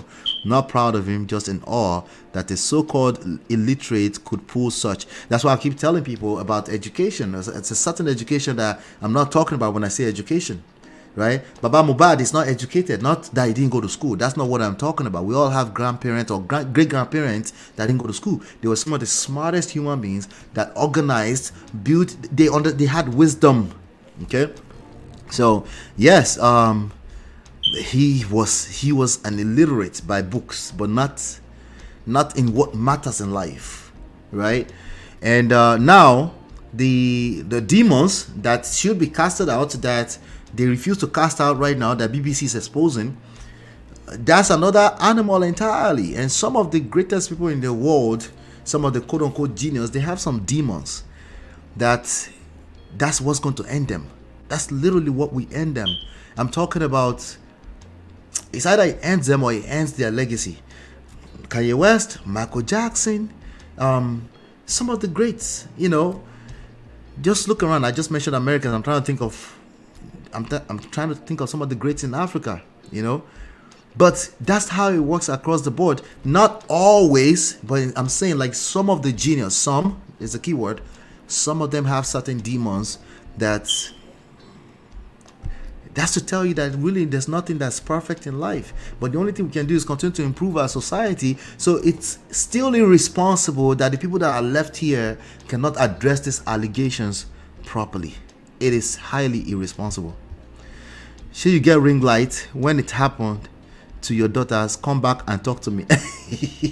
I thought she was talking about my ring light for a second. My ring lights are discombobulated.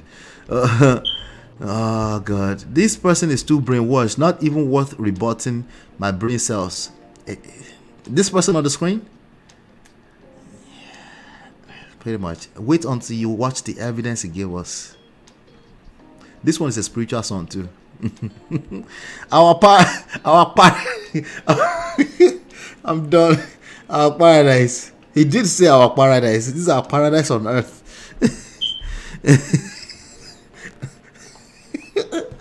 I'm done. I'm trying to preserve my voice, guys. I have to use this voice all week. Stop. Jesus Christ. Oh Lord. Let me just play while I'm looking at your comments. Conclusion: whether the place we lived in under TV Joshua was slavery, you will make your right. Okay, during war, you lived in bondage. Wild pig. Yes, you will make your conclusion. Please take your time and watch this video. I will not be taking. I will skip through it, but you'll be able to see what he's talking about. Information, insights. Oh wow! Take your time and watch it. And please take note as you are watching. Identify. You will see some of these actors of this movie, and they are moved. Toby is solid. And Toby and Tribe is solid. Whether what they were saying or what they said. Let's watch this video. Okay. So look at this ninja's proof against the allegation. This is how his proof. Watch.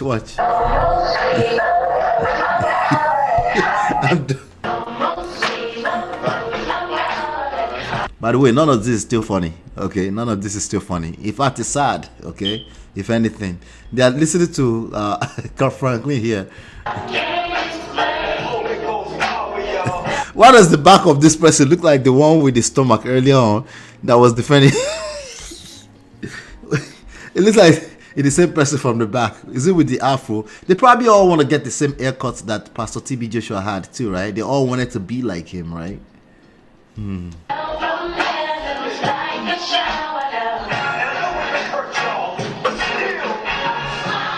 All right, I'm not going to play that because of the copyright stuff. Let me mute. Let's just watch the evidence. They're just singing, they're dancing. I guess at the concentration camp. Oh no, he says it's their paradise, right?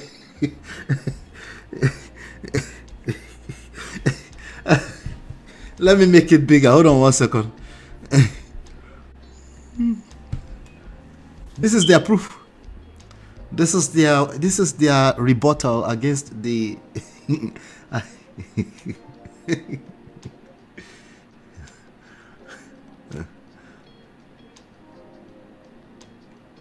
Oh wait, he's just trying to prove that it wasn't concentration camp, it was paradise. That's all he was trying to do. Hey, may God help us. You see another afro like TB Joshua there. Let me see. I'll see if there's any low cuts. I probably look. Okay, is that him? Or that's just his back? Is that really him? Maybe that was actually him. It was in the room, but I didn't know it was already there at this point. Okay, so they are dancing. I'm gonna fast forward. I'm just gonna make it go a little faster. Let's make it go twice as fast. Okay, so these are the proof. Okay, somebody took a somersault, or they were too happy or something. They are dancing. If somebody is bald, there's a white man there. There's a bunch of white men there always. We know that for years now.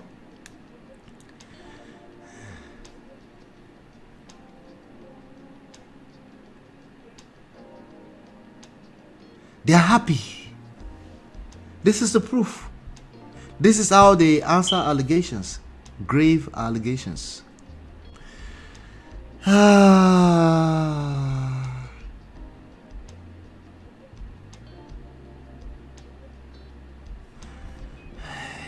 Anyway, I'm going to fast it forward. I just can't. They're doing the same thing. Okay, they're happy. Some people are eating ice cream. You know, they already said they eat a lot of food. They probably fast a lot and eat a lot. Let's see here. I'm just trying to get through it. It's the same thing. They're filming themselves. And he said this was from about 15 years ago. It's from his archives. His personal archives. There's another man with the afro there. That one is doing breakdance. So that one is actually doing breakdance. All right. So it's safe to say it's a lot of young people there, right? I'm just gonna move forward until the guy talks again. Let's see his final take on this. Let's see.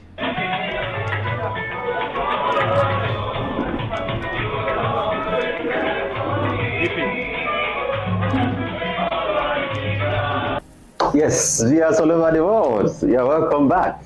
Yes, hallelujah. What did you see? You see a father with many children, a father, Prophet T.B. Joshua, in the midst of his children, his loving children. You saw Pastor Evelyn Joshua in our midst, whining and dining, celebrating, dancing and singing and glorifying Jesus together, having fun and celebrating in his presence, dancing for Christ to the glory of God and to the entertainment of ourselves. Glory be to Jesus. You can see joy. You can see excitement. You can see peace radiating and love in the atmosphere. You can see a father bringing himself down and playing with his children, participating and whining and dining on the same desk.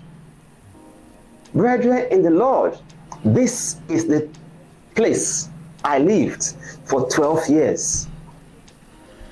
This is the place Marriott, help me tell them more. T.B. Joshua for 12 years. This is where I celebrate Jesus for 12 years. This is where we render service to Jesus, to the glory of God for 12 years. This is, take note, this is not Emmanuel TV footage. They have to speak like him, of course. This is not service setting.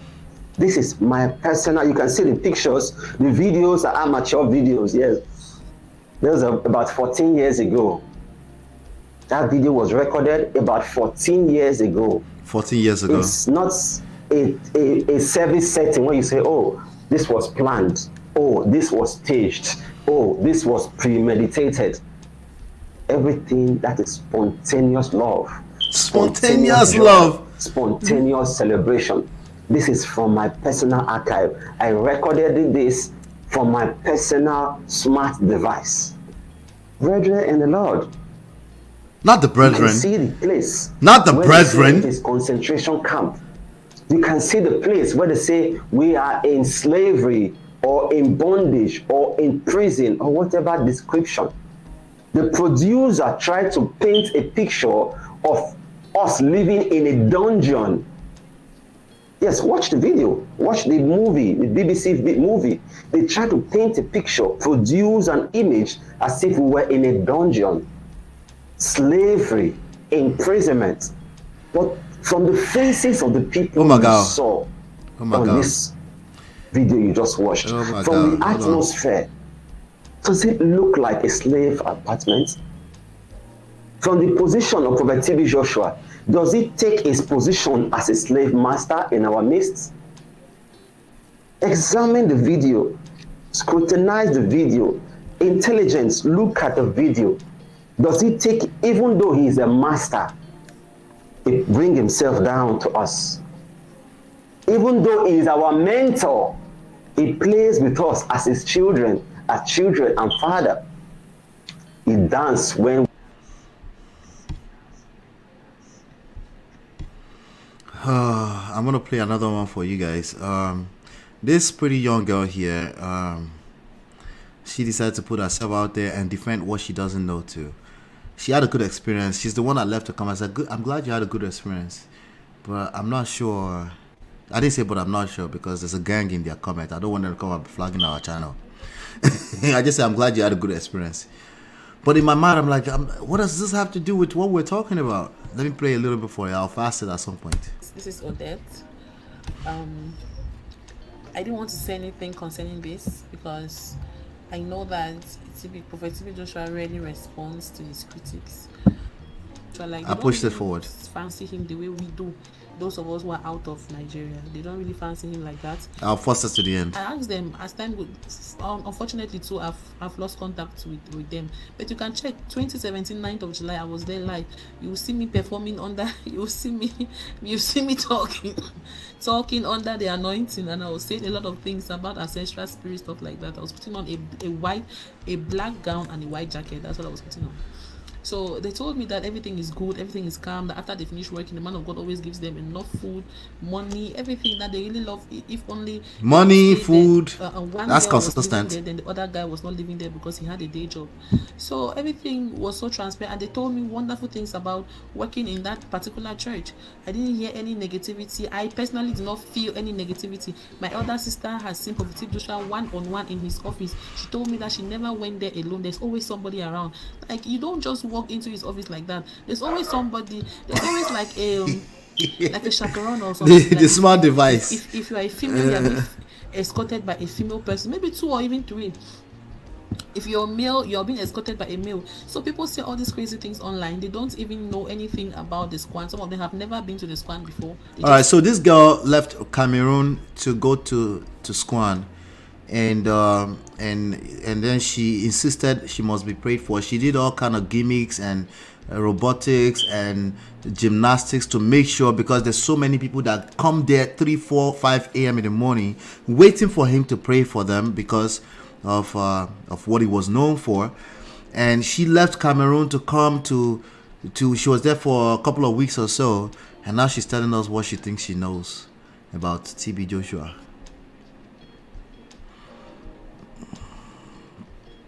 Not be juju be that. Let's just leave that auntie alone right there where she's at. Let me play this one. Mexico to Argentina, we forget Europe. Then we all. One is his foster child that he. They talk about Joker now. The foster child is among these people that are scandalizing him now. You believe? He shocked you. The foster child that he raised up, that girl traveled. He said he shocked you.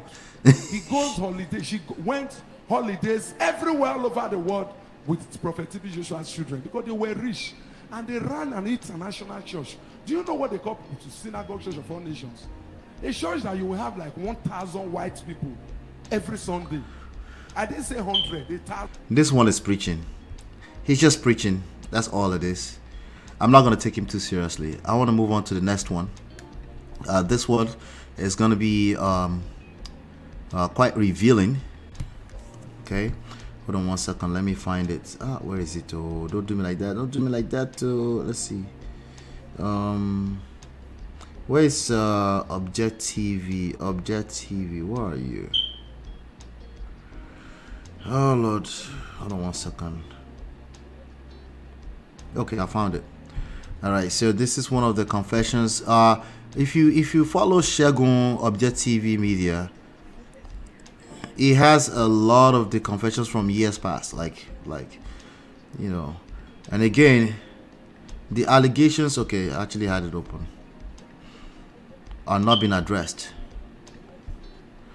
Yes, 4, 5 people will gather at the gate. 4, 5 a.m. people will gather at the gate. Right at the gate there, we interview people, screen them, they tell us their problems and everything. These are things, those who allow inside, these are things we will take to TB Joshua, and that will form the basis of his prophecy.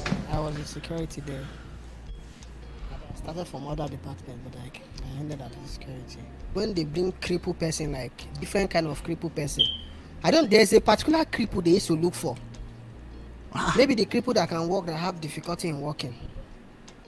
Anybody should go and try this thing. If you have any crippled person that you know that his leg is torn or something, they should take that person there. If the person gets healed, you should believe. You know, so it's those crippled that you can still manage to walk. So when they pray for them, definitely they will still manage to walk. So it will look as if you could not walk at all before. Now get up. And that's what normally happens. Once the real people come, they will call us security area, discharge them. There's somebody called a law light on. You say discharge them. What we call miracles of cripple healing, like that of Mr. Maxwell EJ. That wheelchair was bought by me. Maxwell EJ got drunk. And when he was stepping down from his story building, he fell off and hit his waist. And he had a sprain. When he came to us, we now brainwash this man that unless he sits on a wheelchair, he will not gain the access to see the man of God. And we brainwash the whole family. You can imagine how powerful the game of brainwash is. And you see people crying, begging him as if that cry, they started from home. Why the show? Why do we have to show the whole thing? How they are crying, begging him, Papa, please help us. All those things are manipulation. There's a woman we also call Mama Jaye from a place called Bini in Nigeria. I bought the wheelchair. The wheelchair again for Hyacinth. Well, these 4 wheelchairs were being recycled among all the whole people they bring. When they bring you, we will brainwash you to sit on wheelchair. They will be the one to tell you to cry, that tell the man of God, man of God help me, man of God help me, my mother cannot walk, my father cannot walk, help me. You know that kind of man of God is coming. Sometimes we will gather people and ask them to write their problems. They will write their problems and we carry it to the old site, to one of his prayer grounds, and keep it there for him. He will keep reading it. After about 2 to 3 months, he will come out, those things he read from those people's problem, he will come to predict them. He will come to prophesy them. At the time in the Laboring Diagnosis Center in the country, where TB Joshua used to send every of his clients or members who had come to him for healing, and after they have been claimed to have healed, he now send them to a lab in the country where at that time I worked there. The MD also worked there. He was requesting from the MD we should help him to write total results of their lab results. Even if they are not healed, we should write that their HIV result is negative. They're talking about how they are faking miracles, by the way. That's what they're talking about. That we don't do that.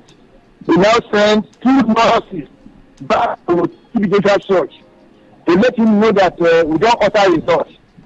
That whatever their result reads when they come for their reevaluation of their HIV status, and that is what we write.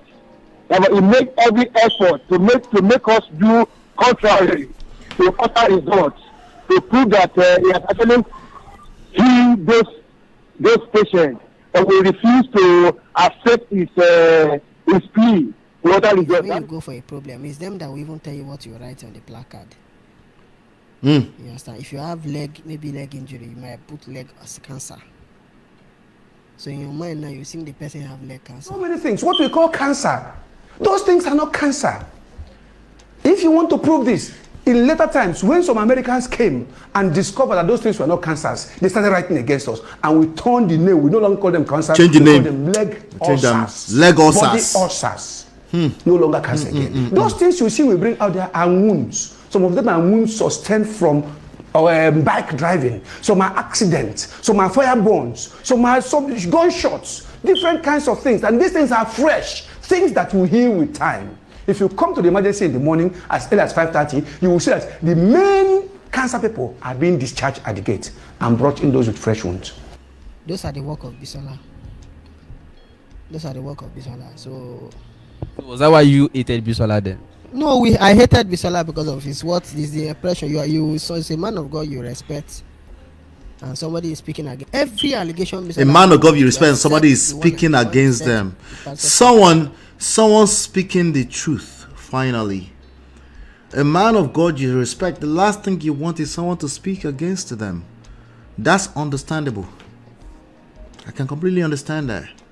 But this is why you need self-awareness. Say, hey, do I even understand what I'm defending? Is it even about that? Is it only responsible to not feel the urge to respond with a bunch of fluffy response? Right? Can I just can we take a chill pill and just address things? Let's talk to our public. People think public relations mean that you did it. No, it doesn't mean that. It just means you are being responsible. You understand that when the public is involved, you need to be accountable. You need to be a little bit more responsible than any type of emotional response. Oh, I was there. It didn't seem like it was such a man that all that is dumb. It's not relevant to what we're talking about. Of course, it was the nicest, charismatic. The point is that it doesn't seem like the kind of guy that is being painted. But when you have such a large organization, you say we're going to investigate and come back with a robust report. That's what you do.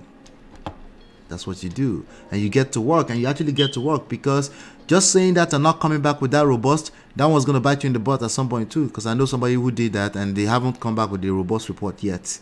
You need to actually come back with a robust report. Okay? But at least you can, mitigate things. And even according to them, TB Joshua never used to answer to this stuff, but somehow they think they are wiser than TB Joshua.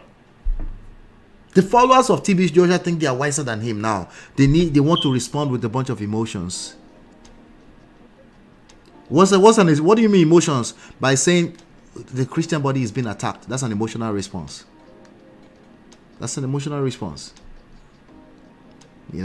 And you trying to flood all of social media with a bunch of testimonials, that's not going to work. I mean, remember, you had a powerful media house already.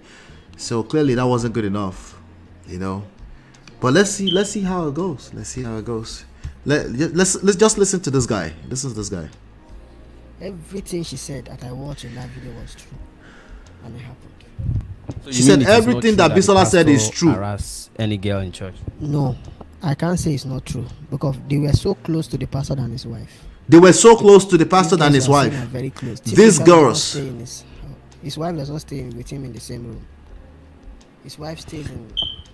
He's staying in a place called 5 Story. Any disciple there knows what I'm talking about. They call that place 5 Story. That's what they normally do. Aside from the things that Bisola mentioned, are there things she might not remember to mention that you also can share? No, there are so many things. If I tell you, I don't believe Bisola will be alive till today. Because our mindset as a member, that one day Bisola will actually come back to confess, or we'll hear that she's dead. That makes sense. That rumor that she's dead one time, self. I have not seen Bisola till today. They still believe that she's gonna die. Like, everybody will die one day. Christians, wake up. Listen to me. You can't want to go to heaven and not want to die. That's wrong. That's an oxymoron. Okay? The prayer is that that's my prayer to all of us, that we will live long life for every single one of us in Jesus' name. But everybody will die.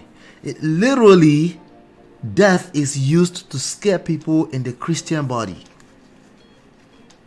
I understand, I get it. But it's obsession. This is why they get you. So he said they had a mindset that one day they would just come back and they would be in news. In fact, there was a rumor that Bisola died at some point. Why? Because they were expecting it. Because if anybody would talk against the body of Christ will die. No, literally everybody will die. I have not seen her. I don't know how she look, and she does not know how I look. But I just want to clear the fact is that so many things Bisola said are actually true. The only one I can't follow them to the bedroom. You can't follow them to the bedroom. Somebody, a pastor called Dave. They call him Junior Prophet, called Dave, and his wife called Angie from South Africa. They called them, and those people in my presence, they were accusing the pastor of the church of sleeping with Angela. Not Angela. Angel, the guy is from South Africa. Is married to Dave. Dave's brother now is his younger brother now is a junior prophet there now called Chris. That's Dave's brother. He's called David or Dave. I don't know. He was in my presence. He was accusing TB Joshua.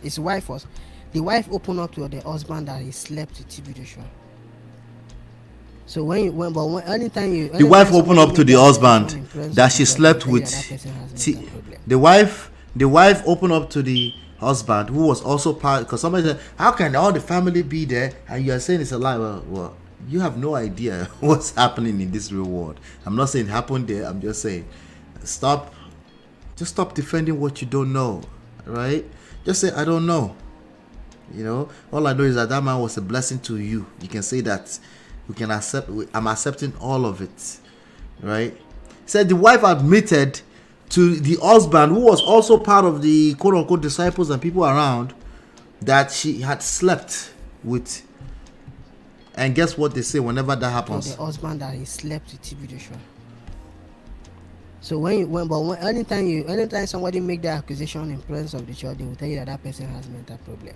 That makes sense. Or they say it's the spirit of Ogbanji or marine spirit, especially if they're light skinned. Or they say the real devil if they're dark skinned. Oh my show. When you both did numbers on us. So Dave's wife alleged that the prophet slept with her. There was one Saturday morning. I saw Dave and the police officer drove into the church. The old disciple, I can mention their name, Morenike, one guy called Jacob that I shot. All of them went to one guy called Jacob that is short. These were the disciples. One guy called Jacob that I shot. One guy that is short. Why you do that guy like that? Short man, not collect. Anyway, all of them went to come outside to meet Dave. When they come outside to meet Dave, they were just begging the guy, begging him.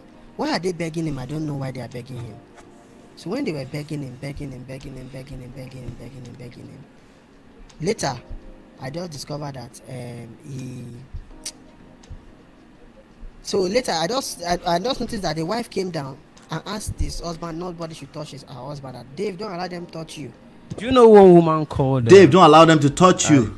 I tried to reach out to her, but I learned that they have gone to to cement crack with her. One woman that's like a nurse, very close to TB. Yeah, I think I know. I called Mrs. Igweodu. Yes. I think she's still there. I think she's still there. I think I've cited her one time. I went there 5 years ago. And that she once had issue and wanted to speak out, but they later reconciled with her. Yeah, I think so. Anyway, go follow Objective Media and you can watch these videos there. But I want to share this with you to round up this session. There's a pastor here, or a Reverend Father or something, who put a post up. Reverend Father Kelvin Ugu said the greatest attacks on the church or the body of Christ in this present age are faking miracles to deceive, exaggerating testimonies and lies. Number 3, concocting prophecies in God's name.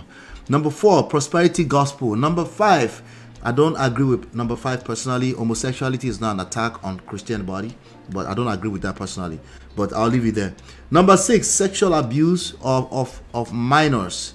Right. Okay. So 5 and 6 can easily be replaced with sexual immoralities. Right. Number 7, brainwashing, hypnotizing people, which is why people just, or they go into trance and stuff like that. That is not a sign that there's wonders, a miracle. That's just a human being doing what human beings do. Anybody can go into trance. Okay. If I play this keyboard well for you, you'll sleep. Okay.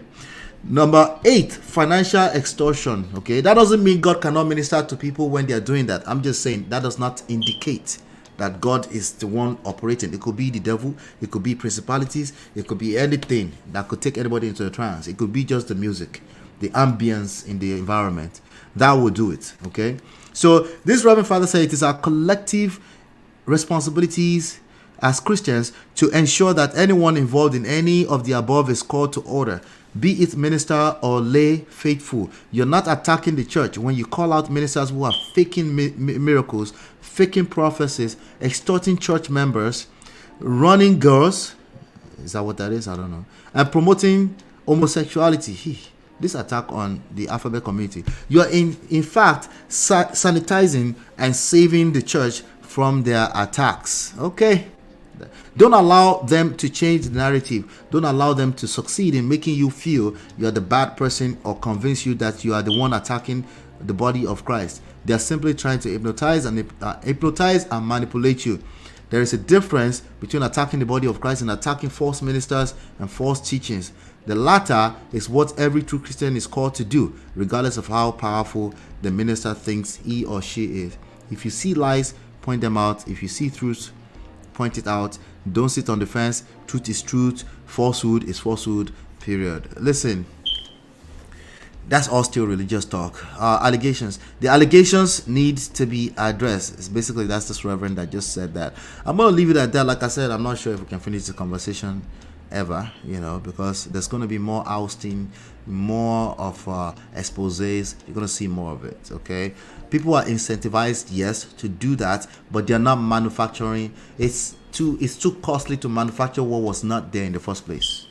Okay, but there is a fact that yes, people get incentivized to expose these people, and you know, so obviously they're getting paid to do what they do. You know, what Christians can do is do everything in their power to make sure that those atrocities are not there in the first place. You know, like for example, anything that remotely sounds like somebody can take it and take it to the next level and start harassing homosexual people and hate crime, we need to be responsible as Christians when we say those things too. That goes to this Reverend Father, because you don't mean any harm, but the next person is going to take it to the next level. I want you to be aware of things like that, you know. Anyway, I'm going to leave that at that. Let me see. Mario says, court leaders just choose which women they want in their midst. The older women age out and recruit young. Yeah, the young ones are to you know, cold, you know, fresh blood. Of course, like everything else in life, even companies, you know. Most Nigerians and Africans at large are brainwashed by religion and pastor worshiping. Shake my head. Timiladon, how are you doing? Timilade, how are you? Keep Pearls. Jacob's last name is Zacchaeus. If I hear he was collecting tithe. Oh, that's actually a person. He's a short guy, right? All right. So let's round it up with this. Hit that like button, share, subscribe, turn up your notifications. But I have a question for you. What is the difference between the allegations against TB Joshua and TD Jakes? And how did they reflect in the response you are seeing all across social media? What is the difference between the two allegations, and what do you notice about the way they are responding to it across the board? Now, TD Jakes went on his pulpit, and his response was that I'm not going to respond to no rumor. I'm paraphrasing, something like that. He's not going to respond to rumors or lies, something like that. Okay, so but it's kind of similar to what you're seeing a lot of the disciples of the TB Joshua and Squan and what they're doing, right? But what is the difference? Why is it that one can pass and the other one is not going to pass? I want to know what your thoughts are about that. You can leave that in the comments area later on when you're watching the replay. I would like to know your thoughts about that. So I'm going to go ahead and move on to the last, but not the least, story of the day. Let's do this. I'll be right back. I'll be back in 20 seconds.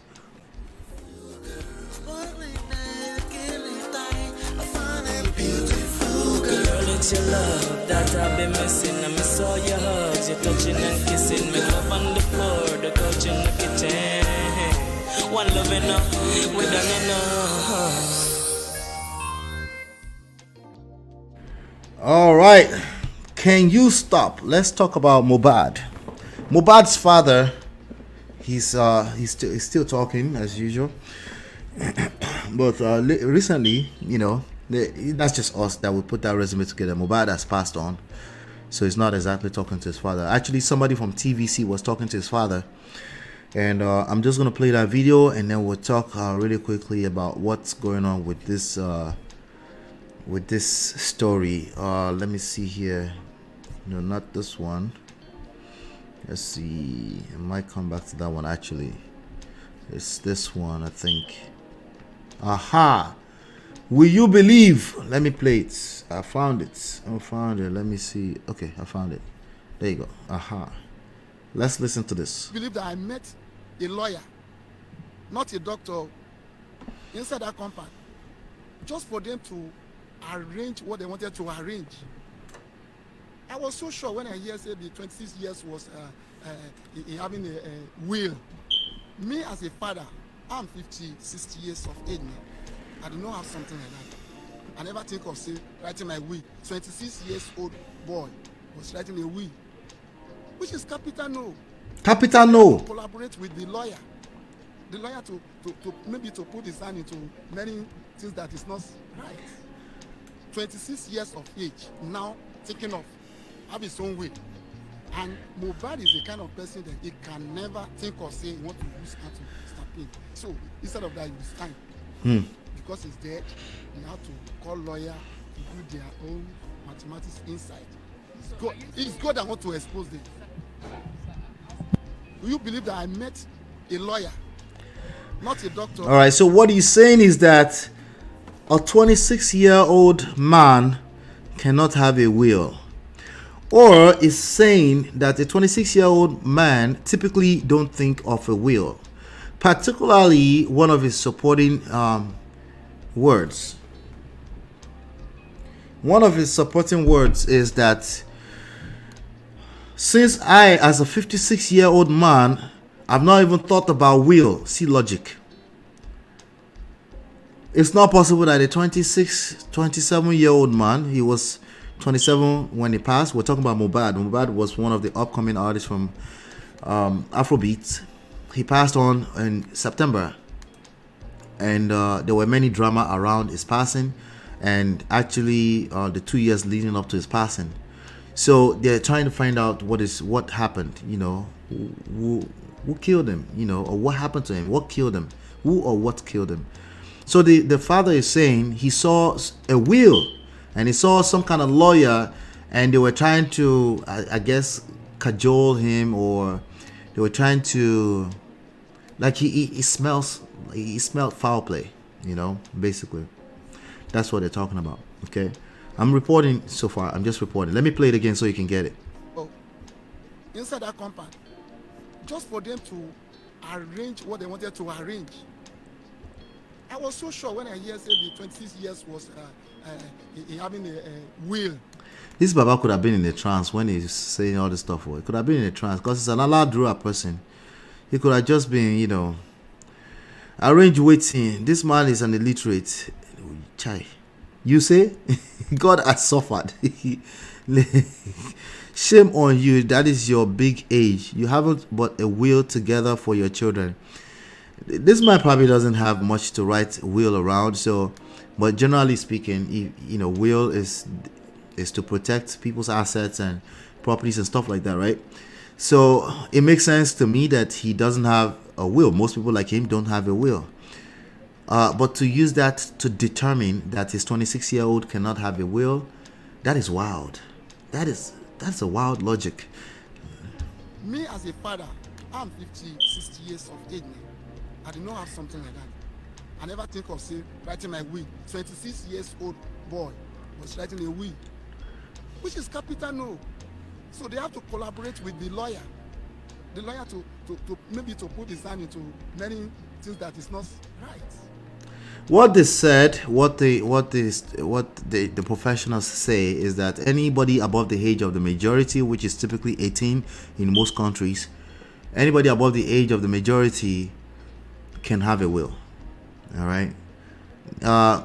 Do people tend to gravitate more towards the idea of a will the older they get? Yes.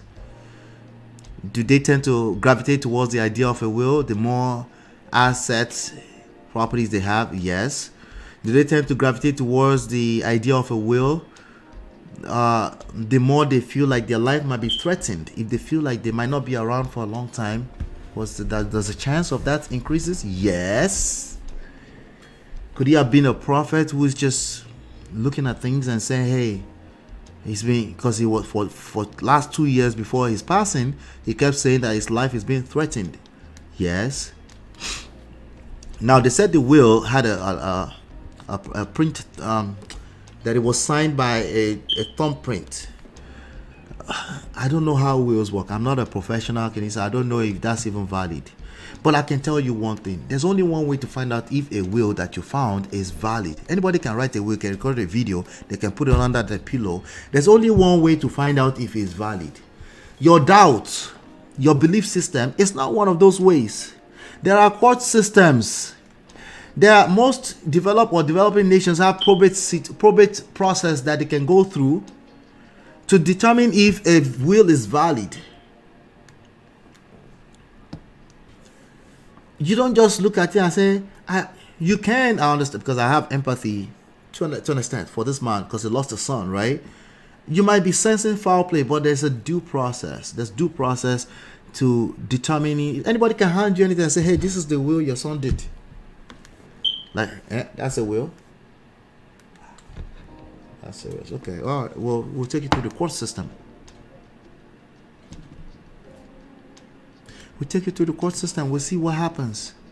Okay, but that's the way it works. But let's see what some other people are saying.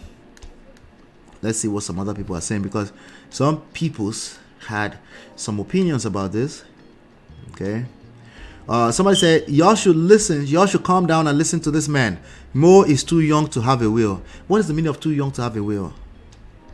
Now, I understand from a sentimental place you can say stupid stuff like that. I get it. But as a fact of life, in reality, what is the meaning of too young to have a will? What does that mean? I understand you can say something is fishy. That, well, I smell something foul. You can say that, but there's still due process. You know? Having a will is not age biased. You're not having a will is probably because you have nothing to give them after you buy. Okay? Somebody said, thank God he wrote a will. Thank God it was his thumbprint he used to sign. So they won't accuse anyone of forging his signature. No, they're saying that they probably used his thumb after he passed. Well, I have a feeling that won't work either. But I don't know enough about that professionally. I'll shut up on that. But since you haven't buried his body, go and confirm if the thumbprint is a match. If it's a match, then I guess it should be... Yeah, just because it's thumbprint doesn't mean it's valid, by the way. Again, only the court can determine. Just because it's somebody's signature doesn't mean it's valid. Have you ever heard of people signing documents under duress before? So there's more to it. The issue here is that this man keeps coming up with stuff to just drag his family in the mud. That's really the main issue. But let me play some other stuff, okay? Let me play Very Dark Man.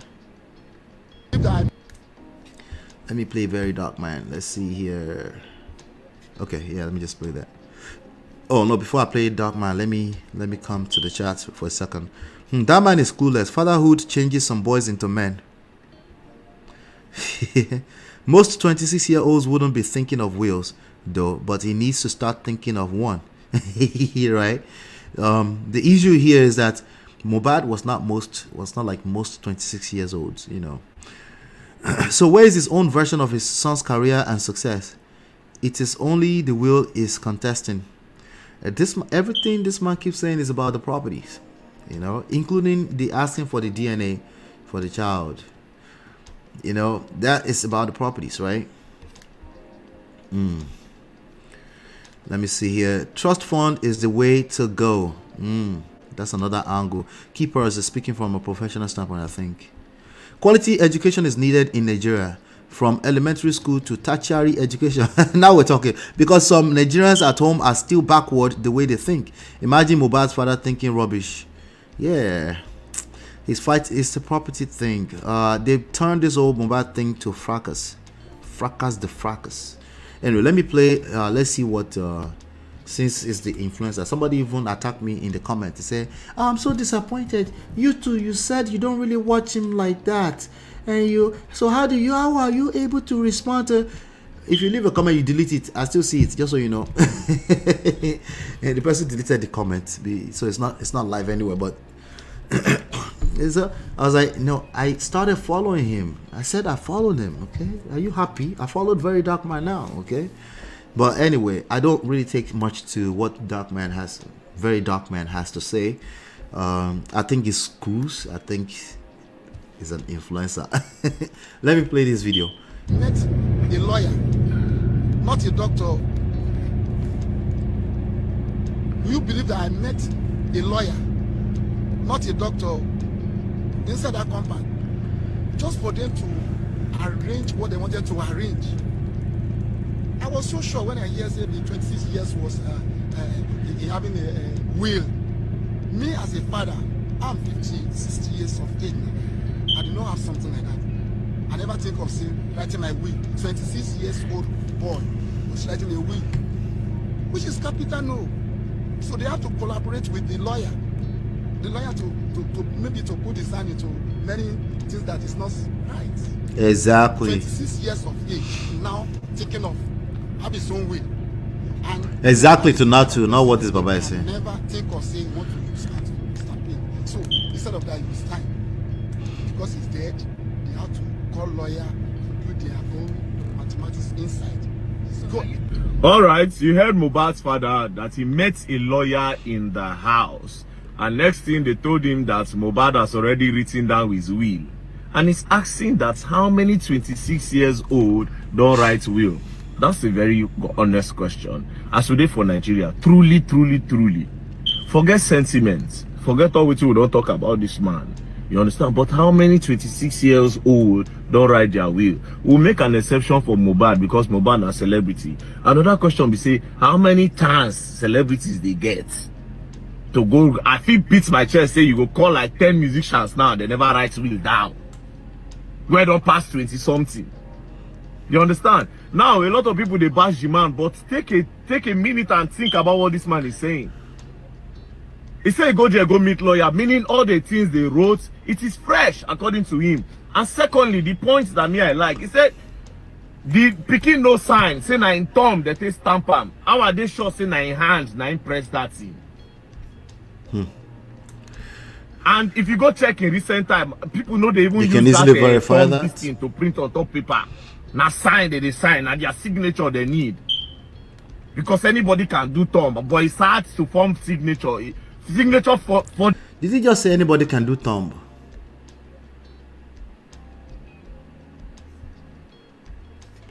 Did VERYDARKMAN just say anybody can do thumb? Sorry, yo. Did he say anybody can do his thumb after he had passed when his body was laying down there? He said anybody can do thumb. I'm confused. Let me come to the chat for a second. Not to say you don't get shishi for ground. Wait till you want wheel. Generational cross and people want to wahala. Anyway, yeah. Hi Ola. My concern is this. Hey Lizzie, is this man never for once talked about the people who bullied his son till he died? It's always about properties. Exactly. But they're not interested. It's gone. Just the properties. This darkest man's entire presentation annoys me. Everything is irritating. His voice, hair, that vest. What's wrong with his vest? He's wearing a tank top, no? VDM, you can take sides with the father if you have a copy of the will. Jesus. You guys don't like... So who is following VDM? Who are the 1 million people following him? If all of you don't like him like that. You know easy. But of course, people are going to bash the man. You understand? People are going to bash the man. Secondly, again, what see these people really they drag? Should be the same Mohbad come up for Malian Records with 0 naira. And the same Naira Marley holding catalog, meaning Mohbad was not really making money from music. And the same Mohbad say Naira Marley say me they know they give the boy show again. Say the boy know they go shows.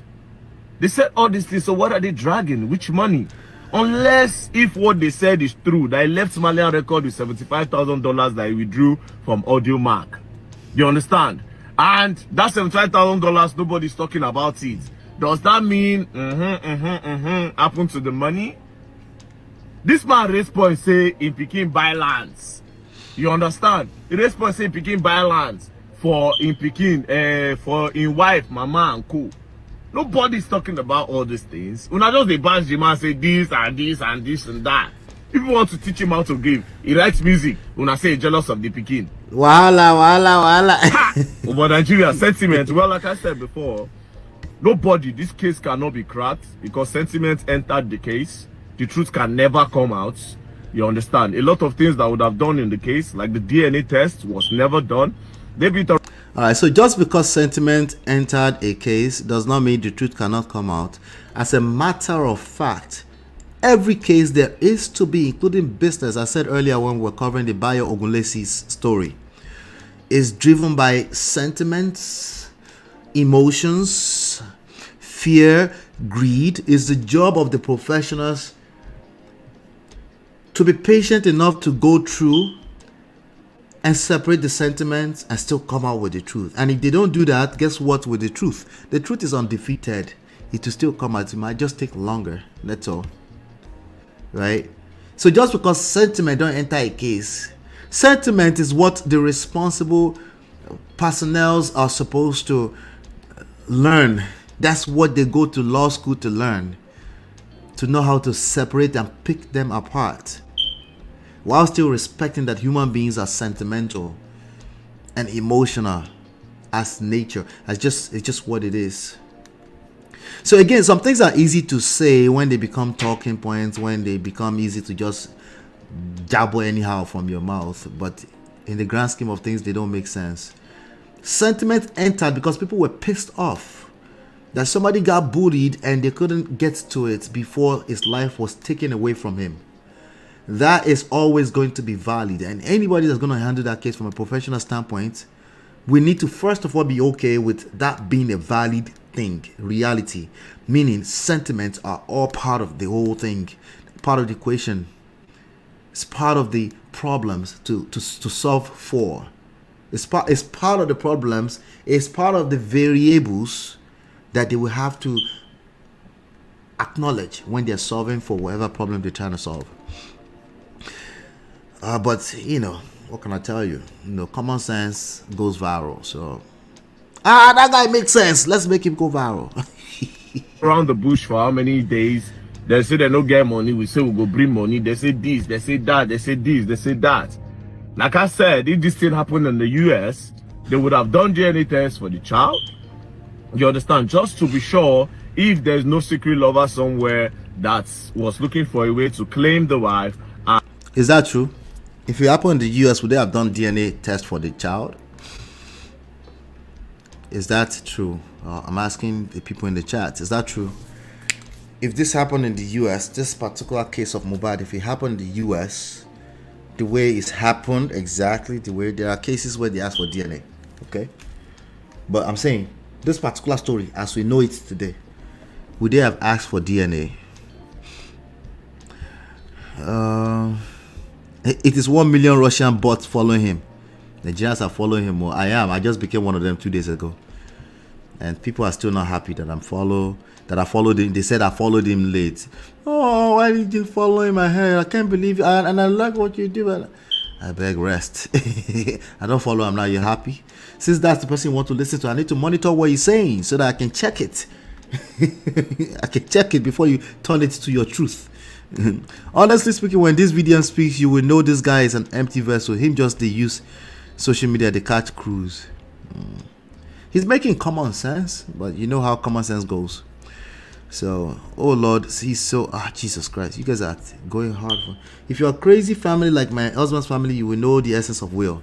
My husband's younger is a bro.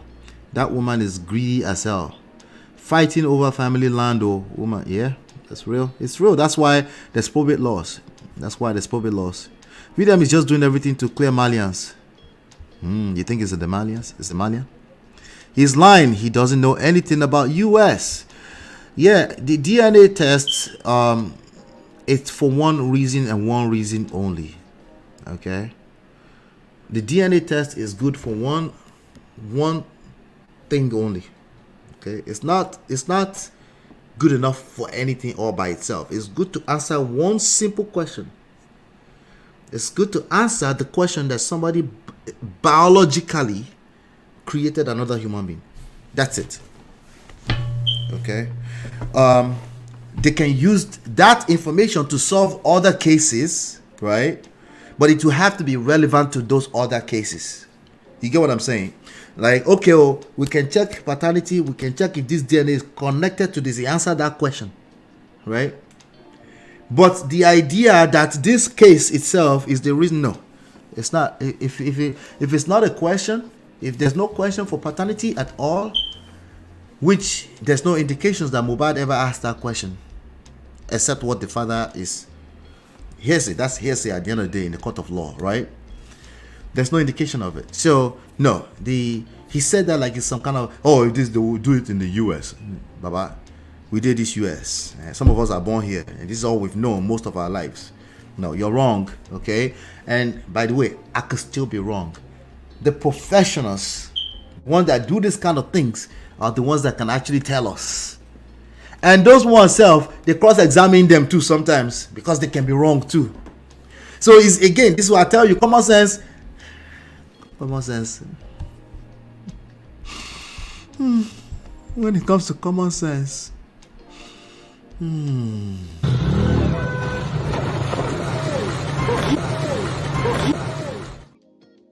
Common sense in the bottle.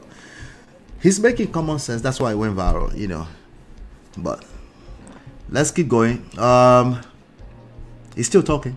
And claim his properties by taking him, by fining him. You understand? Maybe he was with somebody, planning with the wife. Who knows? Nobody's saying she did something, but based on investigation, do you understand? They would have done all these things. May God rest Mohbad's soul. This nigga is cruise. He's just cruise. He's actually forming an accent right now. You understand? May God rest Mohbad's soul. And I pray to God that whoever has hand in his death, or whoever is trying so hard to cover what's happened, may Ogun kill the person, Papa. You understand? We'll kill your Papa. What? It's crazy. Sentiments, Nigerians, y'all will learn. Don't play. Alright. All of it is sentiments. That's the essence of the human experience. Somebody say, imagine saying he's surprised his son has a will. Sir Mohbad was old enough to have a will. He was of age to have one and wasn't ignorant of the reasons. That man had a whole family to take care of. Stop exhibiting your ignorance in public places. If you don't understand something, you ask questions. This is why I created this thumbnail. Like, Pops, can you stop? You know I love you. Like, can you stop? And he's like, I'm fighting for your sake. Are you telling me to stop? And it's like, you serious right now? Like, let's use Mohbad's one. Wait to be this one like this. Like, can you stop? Anyway, I do think that it's okay to sense foul play, but there's proper routes to go to address those. If you think that there's some kind of foul play, there's proper routes to go, you know, and there's a proper way to do some of these things. And I think this man is not learned enough to know, you know. But you know, Mohbad's management released a statement just a few hours before we started the show, maybe even an hour before we started the show, about 6 hours ago. You know, they released a statement. I'm going to read it to you. The statement says, it's been a couple of months, but the life and death of Imole still remain fresh in our minds. We know that nothing can bring Imole back, but we have cooperated with the authorities to make sure that all parties involved get the clarity and closure that we need to be able to remember Mo and live as he lived in his last few months, and life as he lived in his last few months, drawing strength from his past, but happy, strong, and looking forward to the future. We would like to use this opportunity to share a few updates and highlight certain truths so that misconceptions and miscommunication do not persist.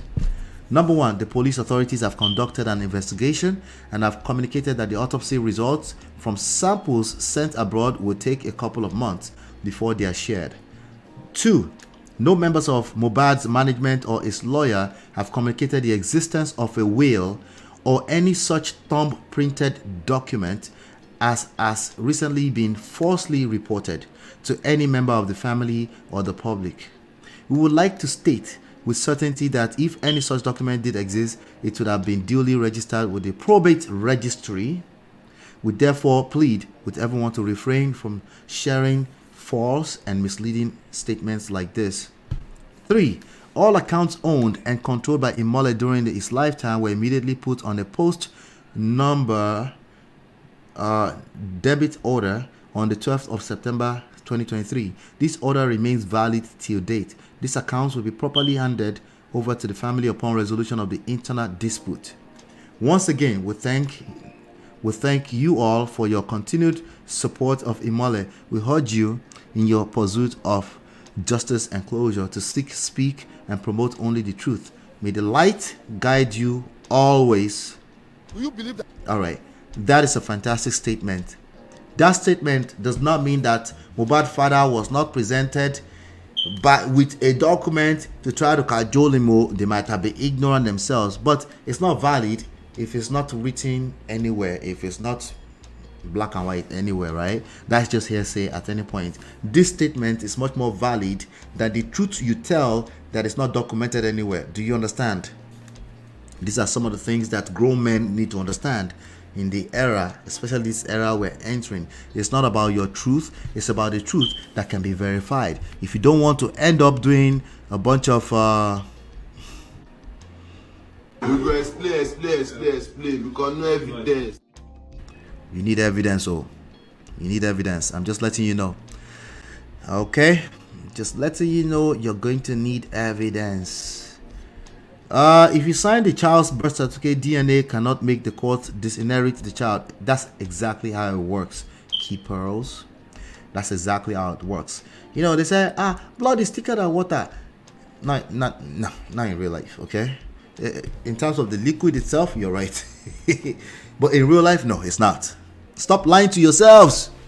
Okay? Stop lying to yourselves. The relationship is thick. Okay?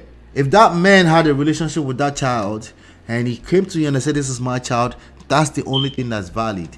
In the US, in the Western world, in Nigeria, I'm not sure about inside your family where the mother-in-laws are dragging the sister, so that's a different story. But just letting you know, these things that we're telling us, this is a bunch of lies. Okay? Abba is a lie. It's a lie. Okay. VDM is Yani Okpata. The case, what is it's Okpata Igbo? What does that mean? When you say it's Yani Okpata, what does that mean? The case will not even be this messy if it's in the US because we will trust the police to investigate without covering up. Exactly. And there will be some kind of I don't know. They would have told this man to rest because they would have told him his rights long time ago. About you have no rights. Like, I have rights. It's my grandchild. No, but you said there's no grandchild. You actually have no rights. Okay? What the F is that accent coming from? From a car in Abuja somewhere. Sound like one village accent from Benin, Jesu. The guy knows his father. We kids be knowing. Yep. Define family. Yeah. That's something that a lot of Nigerians will start waking up to in the next 20 to 50 years. Where he has to like define family. I was like, I give birth. That's family now. But you don't know this child. What do you mean I don't know the child? I have a child. I said the child will find his father one day. Like, no, define family. Define father. And then he goes shock them. Yep. A lot of people are going to wake up to that rude, shocking, awakening. He shock you. Just wait for it. You're going to see more and more stories like this. What African parents don't know is that once the kids get married, they don't have the first-hand access to their kids' assets. Take a look at the Kobe Bryant now. Exactly. Hi, all came in late. Covenanted worship. Hello, how you doing? Stella, what's going on? Does signing the birth certificate also apply in Nigeria? Nigeria literally carbon copy pasted the Constitution of United States and with some, I don't know, some amendment here and there, I think it does, especially if you're closer to the Western world, meaning you live in Lekki or Magodo or in Akure. Yes, it does. Okay. And basically, they tend to be the same things. Some slight differences, but some things are just core like that, Yano Pata is Edo.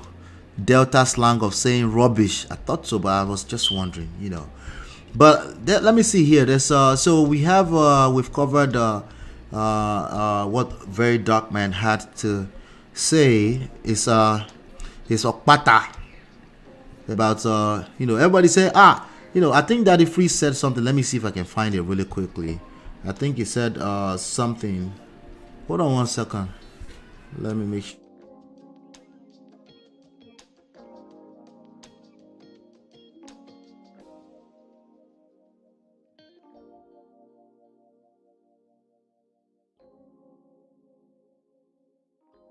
Can you guys hear me yelling? Be quiet.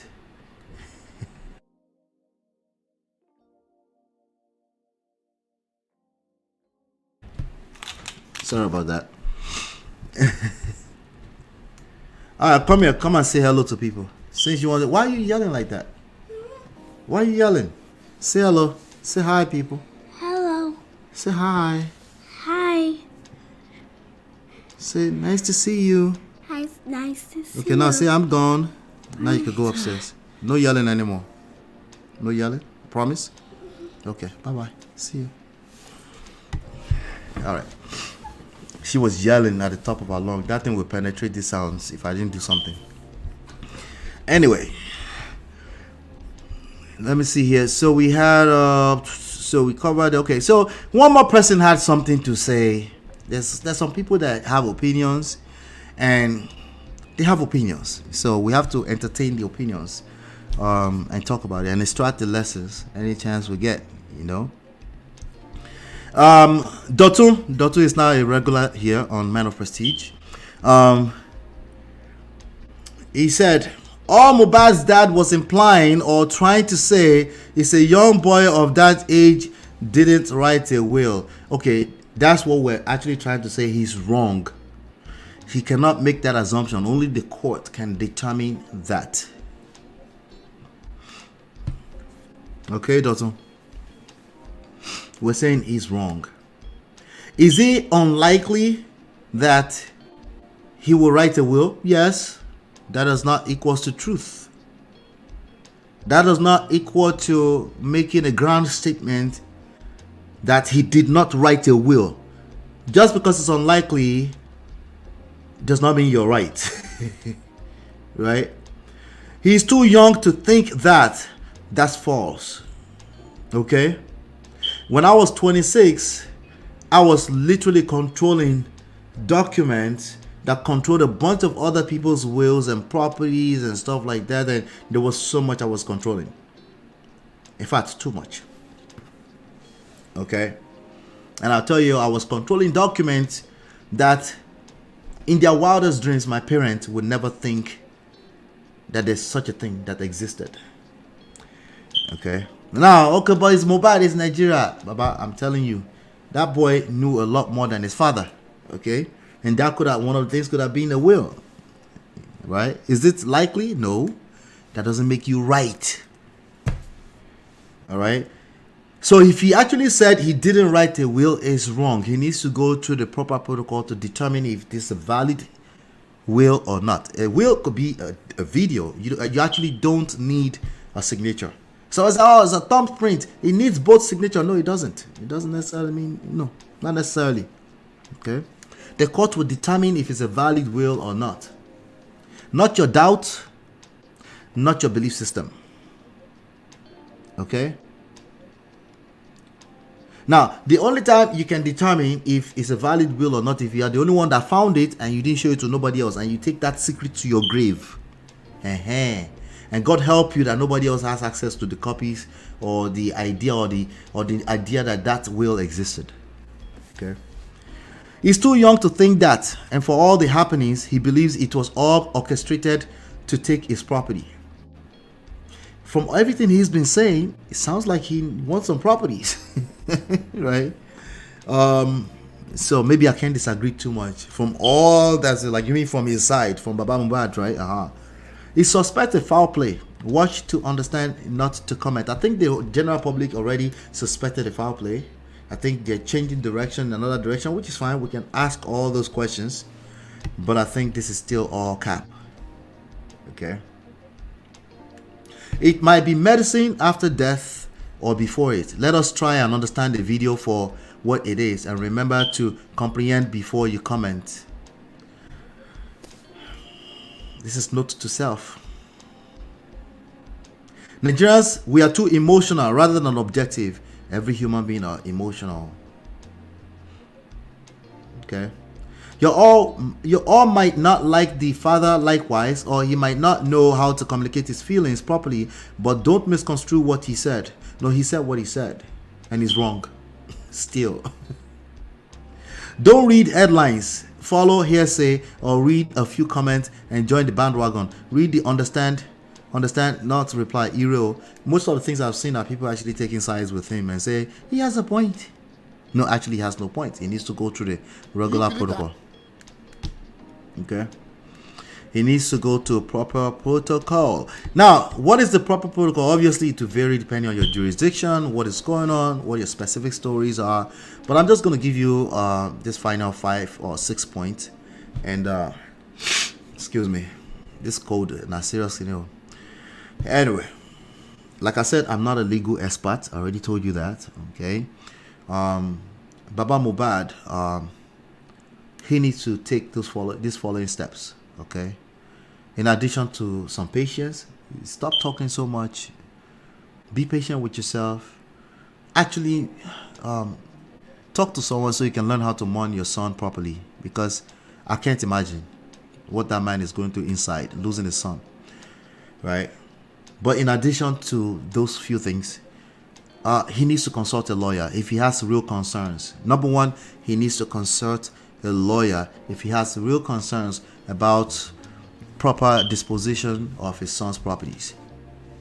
He needs to talk to a lawyer first, not to Dotun, not to VERYDARKMAN, not to Ola at Man of Prestige, not to the Prestige family. He needs to talk to a lawyer. All right. Probably the lawyer is going to go through the next few steps, this next 5 steps. Second step, to verify the will's authenticity. Verifying the will's authenticity doesn't mean they will now say it's valid. No, it actually means they will determine, okay, if it's valid or not. Okay, he needs to work with legal professionals to verify the authenticity of the will. All right. If he has any doubt about the thumbprints mean it's only unique to one human being. So anybody can do thumbprint. It's not true. It's only unique to one human being. Okay. So that they can go through the proper process to verify that, if it's necessary at all, because this might just be a waste of breath. But it's good that we're learning lessons through this, right? So they need to verify. Number 3, if you really suspect a foul play, which is what the main point is. Shout out to Dotun and VERYDARKMAN. The main point is that there's a foul play. We all agree to that. In fact, the public has always agreed to that. It's just that a certain sector start to make it about the DNA, right? Sure, if there's a valid reason to ask questions about the DNA, Wunmi already said she's ready, as long as they pay for it, because it's not free. The government is not going to pay for it. If there's no criminal case going on, government is not paying for jack shit. Okay, if you really suspect a foul play, number 3, gather your evidence. You will need evidence, so because if you don't have evidence, hey, we go explain because no evidence.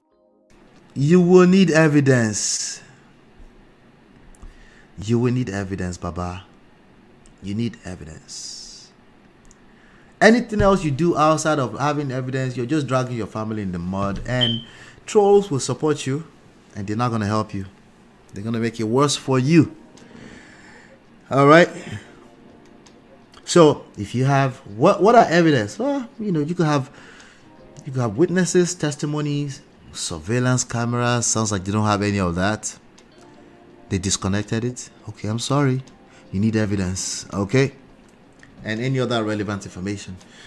And number 4, if you really consider this to be an issue, you need to report this to the authorities, not the media. Okay, the media are in the business of gathering your voice from time to time to get some more views. I am in the same type of business. This is what we do. Report to the authorities if you want to make anything out of it. If your buyer says there's no will, and you still have to go through the same process, you report to the authorities that these people are saying there's a will. That will is not valid. It needs to be verified. Those are the people you report to. Number 5, the probate court. There's a probate process. Okay, yes, in Nigeria too, there's a probate process, right? And again, like I said, legal representations can help you through that kind of process to help you navigate what that looks like. It's not a probate process when there's questions about will or the validity of a will. No babies. It's not stuff that you use common sense for. Listen, if it was as good as common sense, you don't need lawyers then, right? You can use common sense to determine that. A 26 years old, common sense. A 26-year-old cannot sign a will. So it must mean, no, it doesn't mean jack shit. It needs to go through the probate process. All right? The probate is the only thing that can ensure anything that looks like fair distribution of the assets, if there's any. Okay? Especially that things happened in Lekki, between the Korodu and Lekki. That's the Western wall, though. Don't let anybody deceive you. Okay, it's kind of not, but it is. It's close enough. Just letting you know. The Western world is paying attention. Okay. All right. Last but not least. Okay. It's clear that there's some disputes within that family. Mediation is necessary. Baba is personally involved emotionally in this matter because he's lost his son. You know, so there might be some kind of need for mediation. You know, between the family. You know. Something that involves neutral third party that can help them, show them what leverage they actually have and how to negotiate and come to a peaceful place. Those are the steps that this Baba can take. You know, anything outside of this, you're just creating content for us. That's all you're doing. You're creating content for us, and creating content for us is not free. It's going to cost your family a lot. It can potentially cost your family a lot. Okay? Your son, your grandson in the future, if you care at all. It doesn't sound like he cares about his grandson, but, you know. That's where we are with that. But let me see what Daddy Freeze had to say about this. Let me see if he said anything that we can take home. Yeah.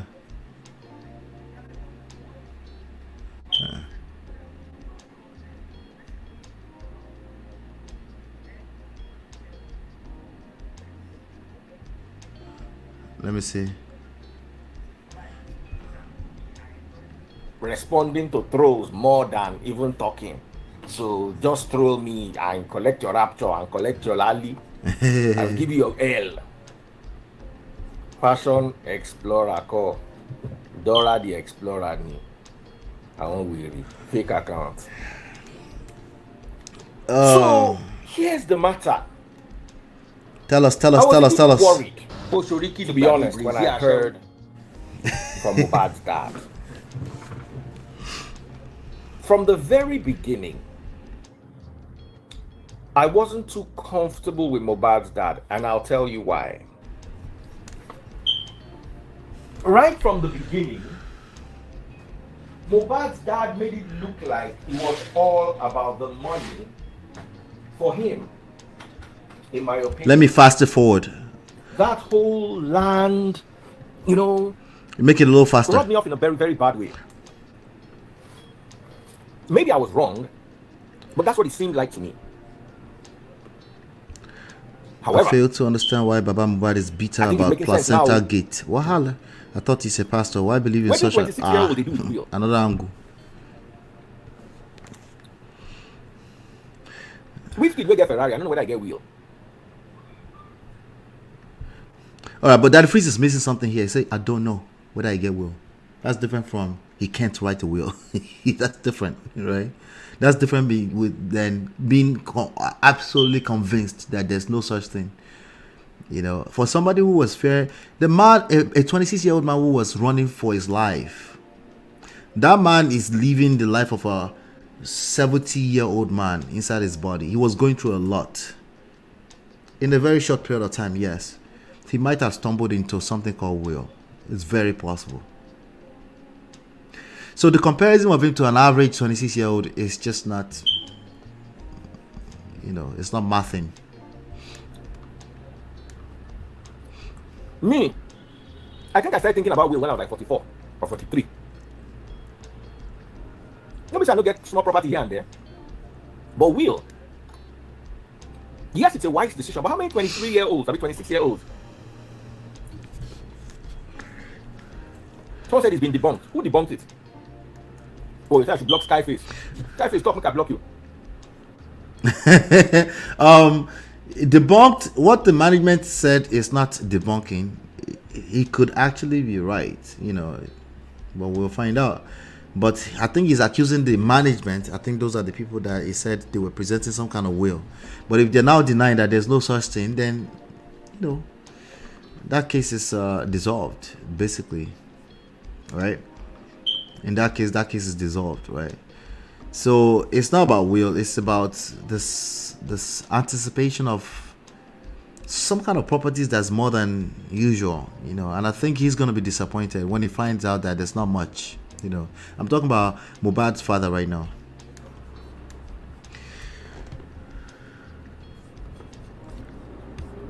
Where has the management debunked this? Where? I already read that earlier. Let me fast it forward a little bit more. Make it a little faster.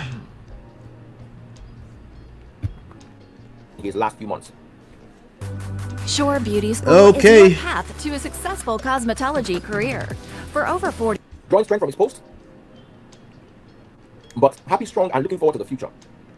2 hours did not involve Sam Larry. Argue with me. I want to see your point. I'm only reading messages on YouTube that have super chat, Who agrees? Somebody said technically they were not physically involved in his spy. Whether it is technically, whether it is not technically. Matosha, no DF. How about the voice note where Sam Larry said all stations settled? That's not a proof of anything. I don't know where that voice. Anyway, there's not much on this Daddy Free stuff, so I'm just gonna leave it alone. Yeah.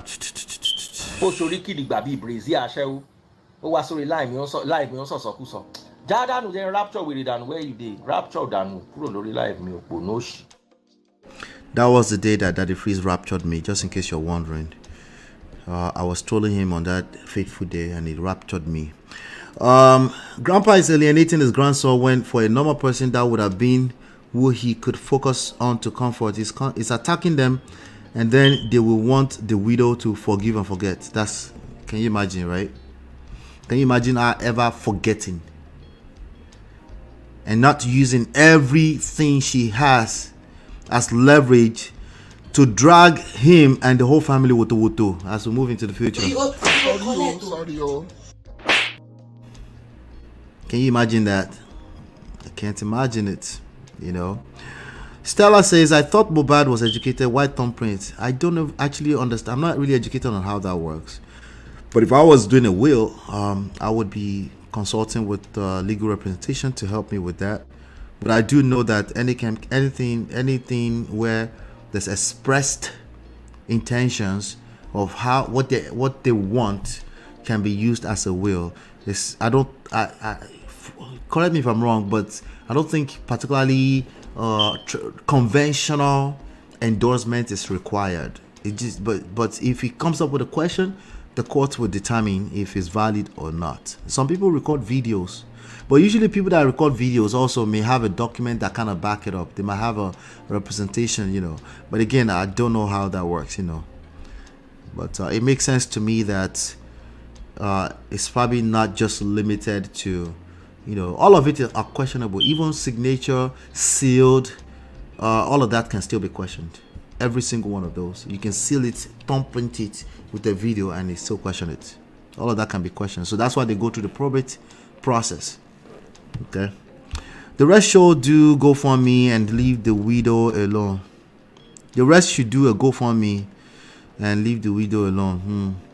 I read somewhere that he has 11 children by different women, so he doesn't care about any grandson, just property. Wahala.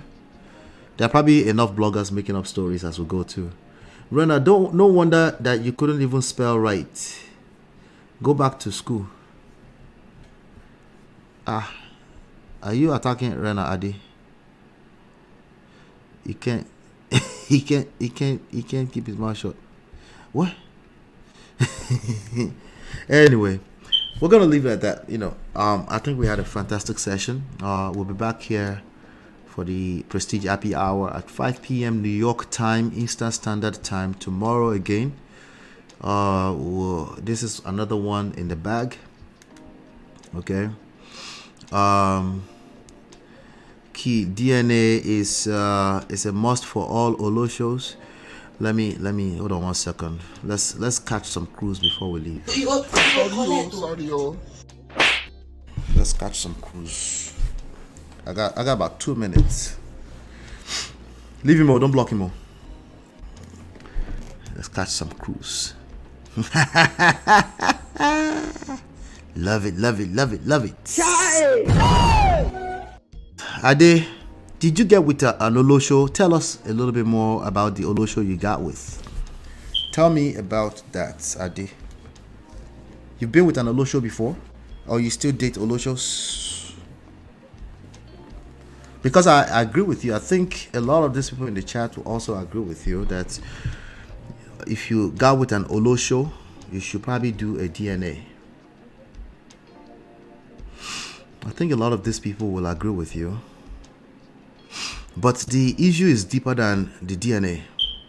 The issue is actually you had to get with an Olosho. Do you not have regular people that you can get with? Abi, you don't know how to recognize them.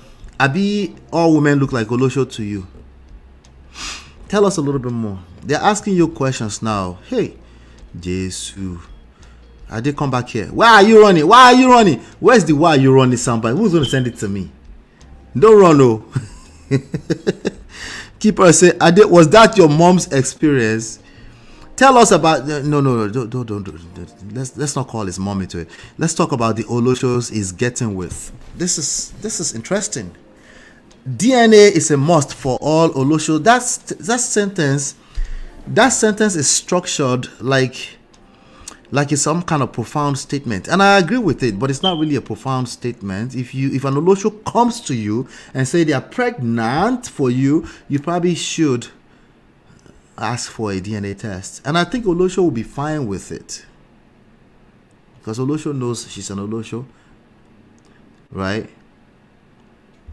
Let me see. Ade says Wumi is the Olosho here, as Mohbad called her Transformer. Did Mohbad name Wumi as Transformer in a song as Olosho? Did he do that?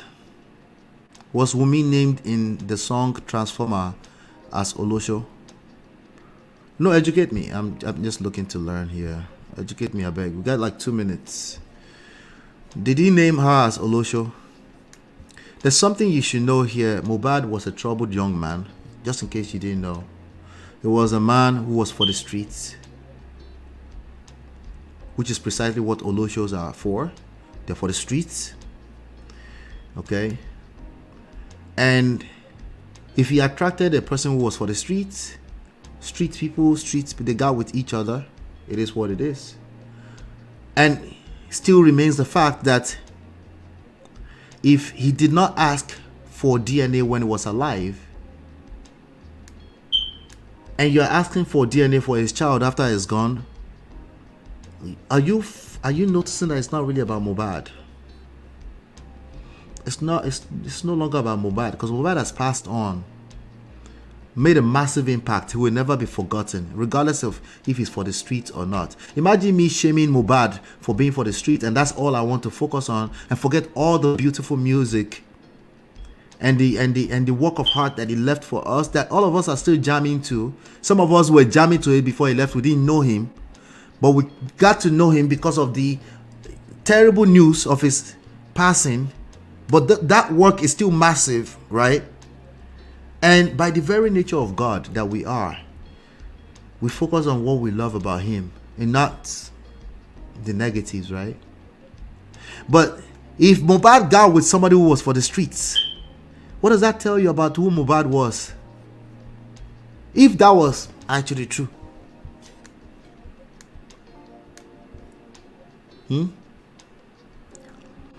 But she made a question. Yes, he did call her a transformer. Did he name her? Did he name Wumi in the song?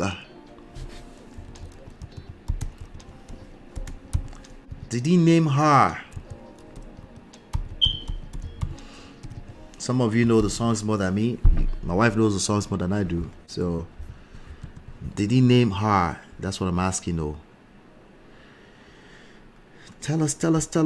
This is an interesting one here. Let me see.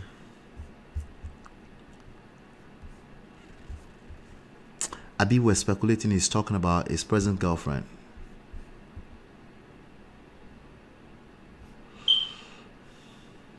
Wait till be this one like this.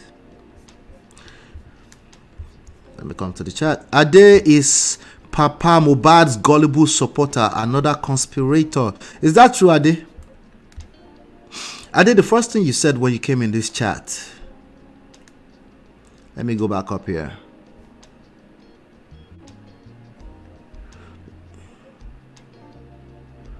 That you couldn't spell right, go back to school. That's the first thing you said, I noticed. Okay, so Ade said he did call a transformer. Did y'all see Wumi on the bed with Naira Marley? Were they smashing? I also saw Baba Mohbad on the bed with Naira Marley. What's the point?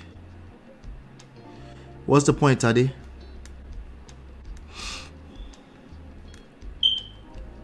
Like I said, they were both for the streets.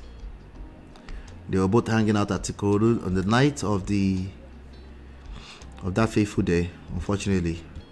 A day after accusing Rena of bad spelling, what kind of English is he did call...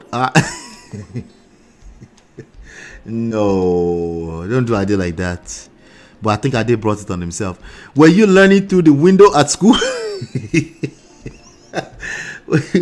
What is going on, Ade? This is a good question though. You did accuse Rena of bad spelling. What is going on here?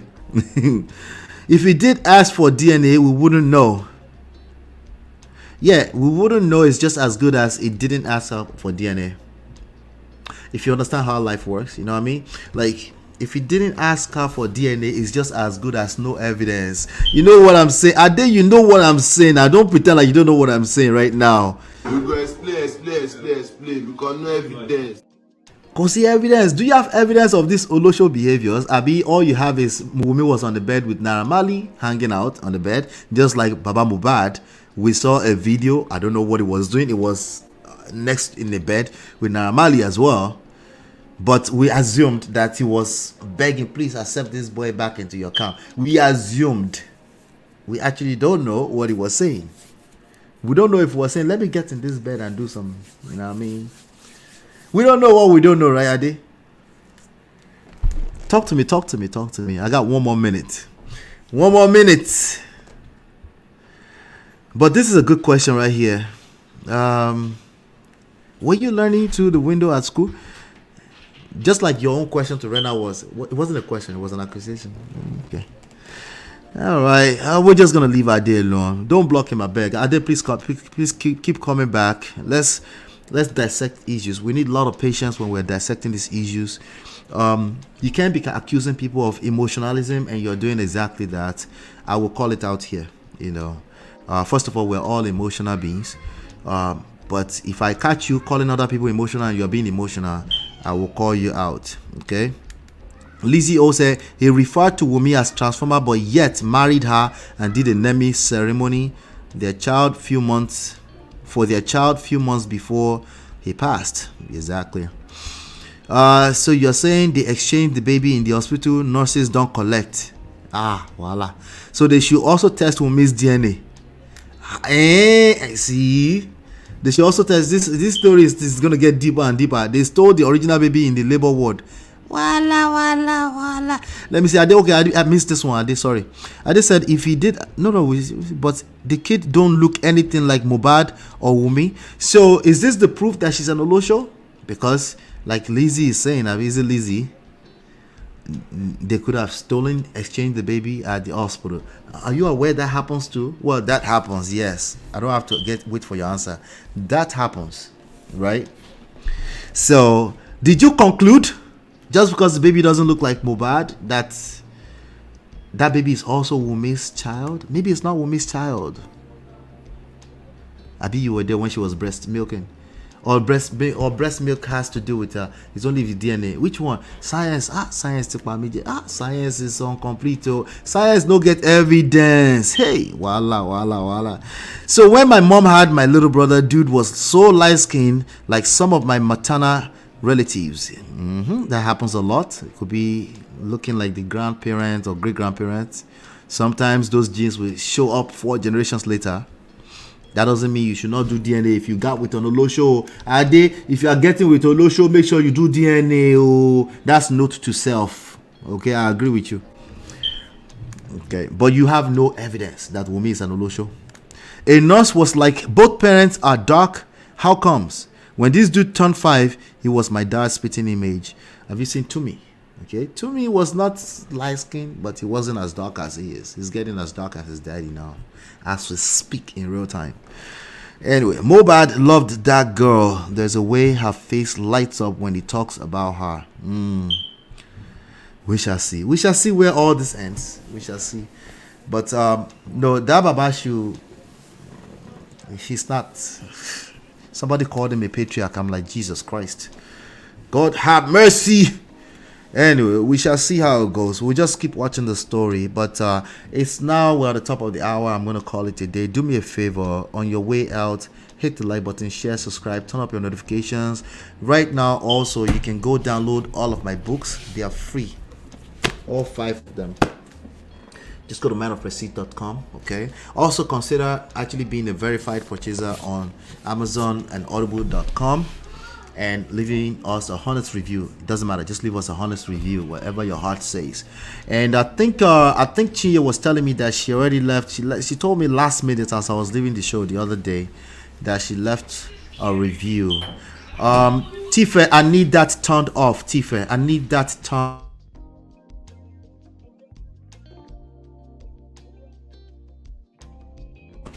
All right, you guys heard that, right? Always trying to test me, Jesus. But let me read. Let me see. I think. Yep, I found Chinye's comments. I'm gonna read it. Chinye left us a review on Audible. Chinye said, "Direction the book takes you. Amazing, amazing, amazing. When you read the title of this book, we'll be talking about a whole bunch of red flags." When you read the title of this book, you would think the book will be talking about a whole bunch of red flags. However, it is a thought-provoking, insightful book that teaches you about green flags to look out for to help one make better decisions about their relationship. I highly recommend this for anyone looking for ways to improve themselves in a relationship and make better relationship decisions. Thank you so much, Chinye, for that. Natu's review here says, this book is one of the most informative relationship book I've read in a minute. Everyone desiring a healthy relationship and marriage should get this book.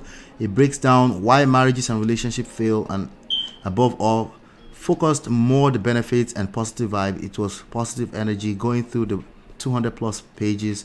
Make sure you listen or read it more than once. Thank me later. What they're talking about is our newest book, which is Number One Red Flag. This one right here. And just go through manofprestige.com. And D-Love said I left a review too. Let me go find out. Let me go. You left it on Amazon, right? Let me see if I can find it. Let's see. Because sometimes it takes a minute before it shows up on there. I do see the rating. Let's see. Where's the review? Let me see. Okay. Oh, D-Love. She said, what an easy read. This book is hard to put down once you start reading it. I would definitely recommend. Thank you so much, ladies. I appreciate you. Thank you so much. Yes, go check the book out. It's called Number One Red Flag. Okay. It's everywhere. But you could just go to Man of Prestige. You'll see links to every other type, like the Audible, audio version, Kindle, paperback, hardcover like this.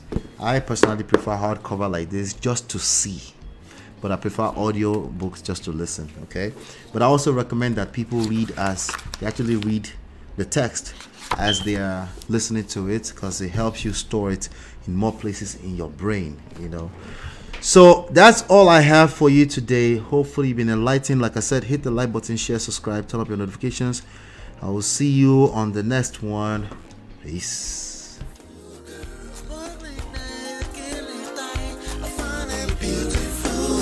It's your love that I've been missing. I miss all your hugs, your touching and kissing. Me love on the floor, the couch in the kitchen. enough, we done enough.